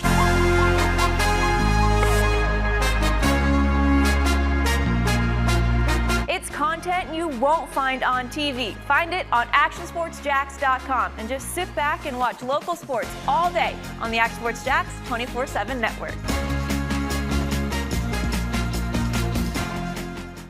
How do we make Mason's famous lobster rolls? It's simple. We get up before dawn, head into the open waters of Maine, haul in our traps by hand, and send only the best straight to our restaurants, where we add warm butter or chilled mayo with a squeeze of lemon and pile it on a toasted split-top roll, just like it's been done for nearly a century. That's the recipe for Mason's famous lobster rolls. What's been going on? We're both dealing with a lot of guilt right now. Can't sleep, can't eat. eating. See that brand new Hyundai Santa Fe? We only paid $100 for it. Looks like we're out of time. Breathing exercises. Inhale, exhale. Enjoy the new car. Okay, thanks. Deal so right, it almost feels wrong. The Hyundai Getaway Sales Event. Get a Hyundai Santa Fe with 0% APR for 60 months, plus 0 payments for 90 days, or get $3,500 bonus cash. Hurry in. What a throw! Touchdown, Jaguars! We're coming for you. They're going to get him on the ground, and that's going to end the ball game. We show no mercy. Lawrence looking deep in the end zone. Touchdown! Duval! ETN is going to take it all the way! Right here on CBS 47. CBS 47. Right here. Your official station of the Jacksonville Jaguars. And the Jaguars strike first. Go Jags.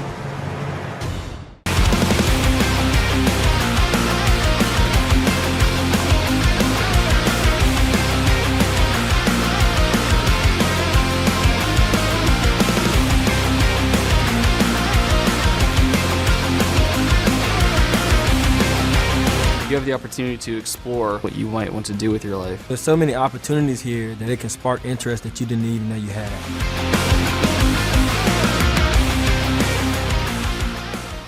Baker's Sports. It's a hometown business filled with hometown people trying to make you feel right at home. Chris Conley, Jacksonville University. Walker Wright, class of 2018, West Nassau High School. Michael Young, Fletcher High School. Baker's Sports started in a grassroots way and now outfits much of the Southeast. Samuel Coffrin, Paxton School for Advanced Studies. High school sports, travel sports, youth sports of all kinds. They are a one-stop shop carrying Nike, Adidas, Under Armour brands, and more. Vincent Caldes, Oak Leaf High School. Tony Mazzio, Stanwood High School, class of 2002. Whether it's sports teams on the field or it's your team in the workplace, like our Action Sports Jax team, and community events like the Dream 18 Golf Tournament, and many others. Colts Hilly, Hilliard High School. Reagan Webb, Eagles View Academy. Look good, feel good, play good with Baker Sports. Custom sports apparel since 1997. Shop with the hometown team at bakersport.com. Welcome back to the Brent and Austen Show, streaming on the Action Sports Jax 24/7 network. Anything to get on my mind off of this. Show it. You didn't even put the record up? Show it. Put the record up. Oh, my bad. It's 2-4. Oh, I bet it is. Oh, we got bad. 2 games. We won 2. Yeah, Colts, and everybody got the 49ers by 1 point. Or a half, really. Oh, was that 3.5? It was at 3.5. But we got the Colts. What matters is what's on the left. We are now 10 games back. Yeah, you hate to see that. Well, that was our chance because we had 5 different than these guys, We did. I think. We did. And it failed. What were the games we even picked? Okay, so we picked. I tried to pick different games with the logos so you can kind of tell. Oh, yeah, you can. We got Houston. Houston beat the Chargers. Chargers were a favorite. So here's how I remember it going, if my memory serves me correct, and usually it does. Brent said Chargers all day against the Texans. Brent liked the Green Bay Packers against the Baltimore Ravens. And then finally, Hamby got to chime in with one of them, and I forgot which one you got to chime in with. It was the 49ers. The 49ers, yeah, okay, you're right. I agreed with you on 49ers. You did, but that was, I feel like you agreed with me on the other two, too. Well, once again, my recollection was you didn't really let Hamby get a chance to kind of speak his piece. It's more like, I like this, I like that. And then, look at me defending Hamby. Yeah, I was surprised, but I guess the one thing I didn't factor in with the Green Bay that it hit me that night is that it didn't really matter that much to them at the end of the day, right? They were already locked in because they had got in because of somebody else, Detroit's loss. Oh, okay. Yeah. Right? Yeah. So Detroit's loss means they were already in, and their chances to move were pretty slim. You think so they know that? I don't think so because Josh Jacobs still played. He was banged up. Did he play in the second half much? Not a lot. Yeah. Then it was Emmanuel Wilson. Yeah. So I wonder if that factored in a little bit. But, of course, it was a desperate Ravens team. Hamby, put the scores one more time. So do you guys have a chance here? Do we have a chance? Listen, I don't use this term a lot. I think it's time to start talking about if me and Casey right now the past 4 or 5 weeks have been on a generational run. It a has generational run. I need to go back. Here's what I'm going to do. Generational run. They were down 5 early on to us. 4 or 5. I'm going to do y'all a favor. Please. And I'm going to go back to 6 weeks ago. Yes, and please. tally up your record. Yeah. So we can almost do a bar graph. I like that. Of how chart y'all have done. Yep. Throw a bar graph in there, Hamby. It's got a nice pie chart going on. Color coordinate that bad boy. Appreciate you. Y'all were on almost a Jags win streak type beat. Mm-hmm. Oh. Generational run, people are saying. Hopefully your real marriage works better than ours, Hamby, because it's over. Damn it. and once again, I don't use this word a lot or this phrase a lot. A generational fall off from Hamby and Brent? I don't know that we were ever doing that great as y'all were really bad. No, we were really bad. You guys were kind of middle of the pack. But we can't hit anything. And then some you guys just kind of I mean, we have the Bills and -1.5. And which we would have lost on the 2-point conversion anyway. Oh, yeah. So as soon as I went for that, I was like, done. you bet. We're not going for ties here. We were done. This thing was over when Oklahoma blew a 17-0 lead. I was like, all right, it's over. Well, it was probably done before. It might have been, but it was over when they blew a 17-0 lead at home. I was like, you got to be kidding me. And then there was something else that happened that week that was like, was a ton. really? It was But we're going through the Super Bowl, so that means we still got to pick them. Yeah. And let now me I go. root for the sports office over these chumps. There you go. Yeah. Well, in case he ever comes back in, it's all good. Just so I can get on the record, since I will not be in attendance tomorrow, and then we're off Wednesday, Thursday, so playoff picks. Give me the Dogs and Ohio State as my locks, which is not all that surprising. And I'm also going to take Indiana to win by 10. Really? That's a over lot Alabama. of faith in the team that hadn't been there. So I'm going to take them. And then Texas to Oregon, I'll say is going to be the closest game of the that's which is hard. nothing I'm saying is that big, that's what the spread is. It's not I think groundbreaking, yeah. Right. And I'm going to take Oregon like I did ahead of time when we did our full bracket. Okay. Because that's the coach that's at least coached in this type of a game. And I believe it'll be a 7-point Oregon win. They'll score late, and Texas Tech, there'll be a tie game. Good coaching versus money, Brent. Who wins that one? Because, I mean, if I Texas Tech, I'm just like, hey. Yeah. Well, and here's Come on. I'm not – so I was praying against Texas Tech's downfall or preying on their downfall for a large part of the season. Because of the money? Because of NIL? Because of the money, yeah. It's just like if it was, if it was a 3-year run – And I get it. Some people say I have no room to talk because George is a top 5 spender. I get that, but I think everybody knows that it's coached, and we don't pay out the wazoo. SEC means more, too? Well, I mean, that's all on the side. Mm-hmm. We'll start having that conversation, by the way. It means more? Yeah. Not if he's got Indiana dominating Alabama. I mean, the SEC been a little bit quiet. Like, have people seriously caught up to the SEC? No. I think the Big Ten has. Well, okay. I mean, the Big Ten it seems like they have, though. That's my point, right? Big Ten, more like Big Brother, man. Have you seen the national champions lately, man? Yeah, I mean, I still think we know that the 6th best SEC team is probably going to mop the floor. Oh, Hamby, don't sleep on Purdue and Rutgers, Wisconsin, and the Dairy Raid. So you don't think it matter? I mean, I don't know where I don't know where some of the SEC has done in the bowl games. Does that matter? I don't think it matters. Because here's the one thing I will say about the bowl games: there are more players playing in them. True. Because the NIL is attached to it, right. Which is kind of nice. There are less now. There's still guys hitting the portal and other things, but you're getting a lot of these guys to play. Yeah, I actually don't. Did LSU win theirs? They lost. No, they got Houston. beat, and they lost to Houston. And Mizzou got beat. Yes, that was a pretty good. It was a low scoring, but it was a good game here in Jacksonville. Yeah. Well, it was a good finish. I don't know. It was 10-7. It was a close game. Wouldn't you rather that than a blowout? That was a good. Like I said, it was a good finish. Yeah. They got screwed a little bit. Well, I mean, they got bad luck. They get their quarterback in. It was already the backup quarterback. He gets maybe concussed, so they got to bring the walk-on in to throw the last pass of the game. Yeah. Did you guys watch the Pop-Tart Bowl? Did not. Oh, Brent. I settled for clips on Twitter. Man, you guys are missing out. They really do it up though, huh? They've embraced it. That's a national champion. Hey, that's the people's national championship game right there. Someday it might be. They added 2 additional Pop-Tarts this year. I saw. Yeah, and kind of some controversy. Is that what they did? Kind of some controversy how Wildberry didn't get the voted the one to eat because Wildberry is the best Pop-Tart as far as I'm concerned. You got something to say about it, Hamby? You got something to say about it? Wildberry is not the best. What do you got then?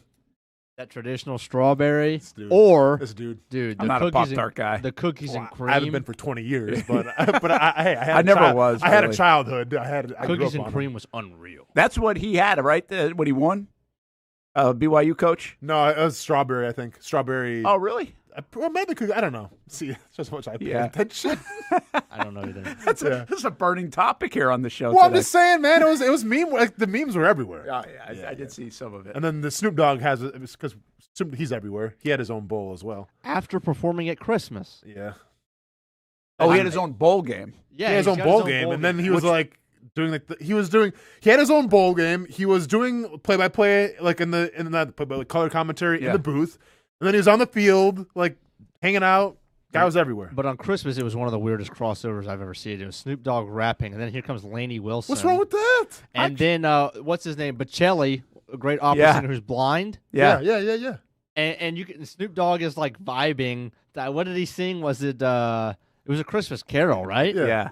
You didn't like it, Hamby? No, I thought it was kind of cool. I thought it was cool. I thought it was cool, too. But it was just like, Snoop Dogg does, like, after he's done rapping, and then Lainey Wilson goes, by the time Bocelli, I don't know if that's his name or not, but the time he's, almost finished with his opera, dude, Snoop wants to be out of there so bad. Hamby, dude had a cooking show with Martha Stewart. You think that's a good point. None of this surprises anybody. Yeah, he might be as versatile as they come. This is who he is. And what was it? The other one, Demon Pop, whatever. Demon Pop Hunter, K-pop Demon Hunters. Were there too? Yeah, they were there too. Are you kidding me? Let's go. I can't sing it. Dude, my son's never seen the show, knows that word for word. We're singing it. I'm like, that was a I'm gonna have to go back and watch diverse collection. Oh, checked all the boxes. Checked all of them. Checked all the boxes. I mean, we got country with. Is she still country, right? Yeah. Then we got But is that the way the Super Bowl should be? For all the 80-year-olds watching, for the opera dude Bocelli. Yeah. Yeah, and then you had the kids with K-pop Demon Hunters, and you had, and then you had the kids of the '90s with Snoop Dogg. It's all good. Yeah, I don't. Maybe that's the way the Super Bowl should be. I'm not mad at that. Mix it to all because you have so many different demographics watching the Super Bowl. Yeah. So why not appeal to? Because I felt like everybody. I mean, was there one hater on the Snoop the halftime show? Like I didn't see one people say. Oh gosh, I'm sure there were. I mean, how can everybody like it? There's but no way everybody liked it. Okay. I mean, listen, I'm a country guy, but I don't really care about Lainey Wilson. But I'm also not going on Twitter complaining about a halftime show. So, that's true. Yeah. Okay. But it was fine. Like, I just thought it was a good idea. Yeah. And I think the Super Bowl seems like that would, I wonder if it's a little test run for future Super Bowls. Maybe. Well, hey, get ready to sing Spanish because we got Bad Bunny. Bad Bunny. Old's going to be feeling a certain type of way about it. All right, we can't wait out of it. They're not? Check out Austen on Jaguars YouTube channel later this afternoon. And we'll be at Jags Report Live tonight, 7 o'clock, having a party out there, hopefully a party at the bank on Sunday. Cam Little will be our guest tonight, 7 o'clock on Fox 30. You can also watch it right here on the network. And you can also join us from String Sports Brewery in Jax Beach. Have a good Monday, everyone.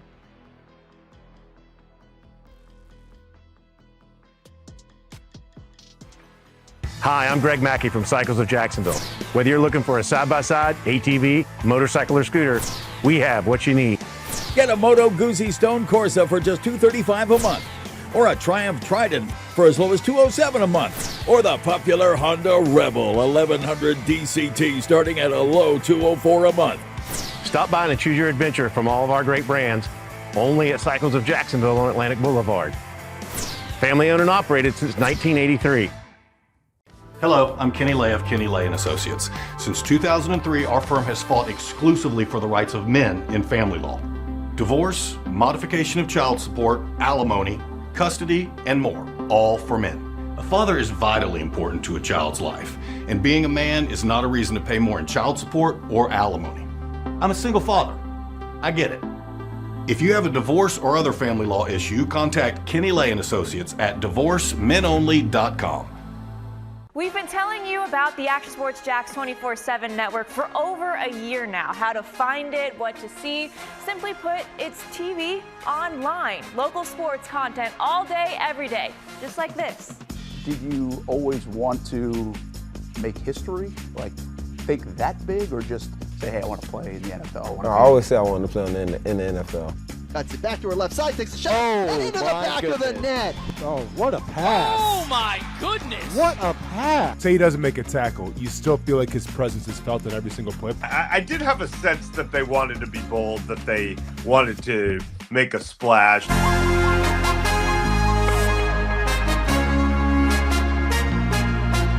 It's content you won't find on TV. Find it on actionsportsjax.com and just sit back and watch local sports all day on the Action Sports Jax 24/7 network.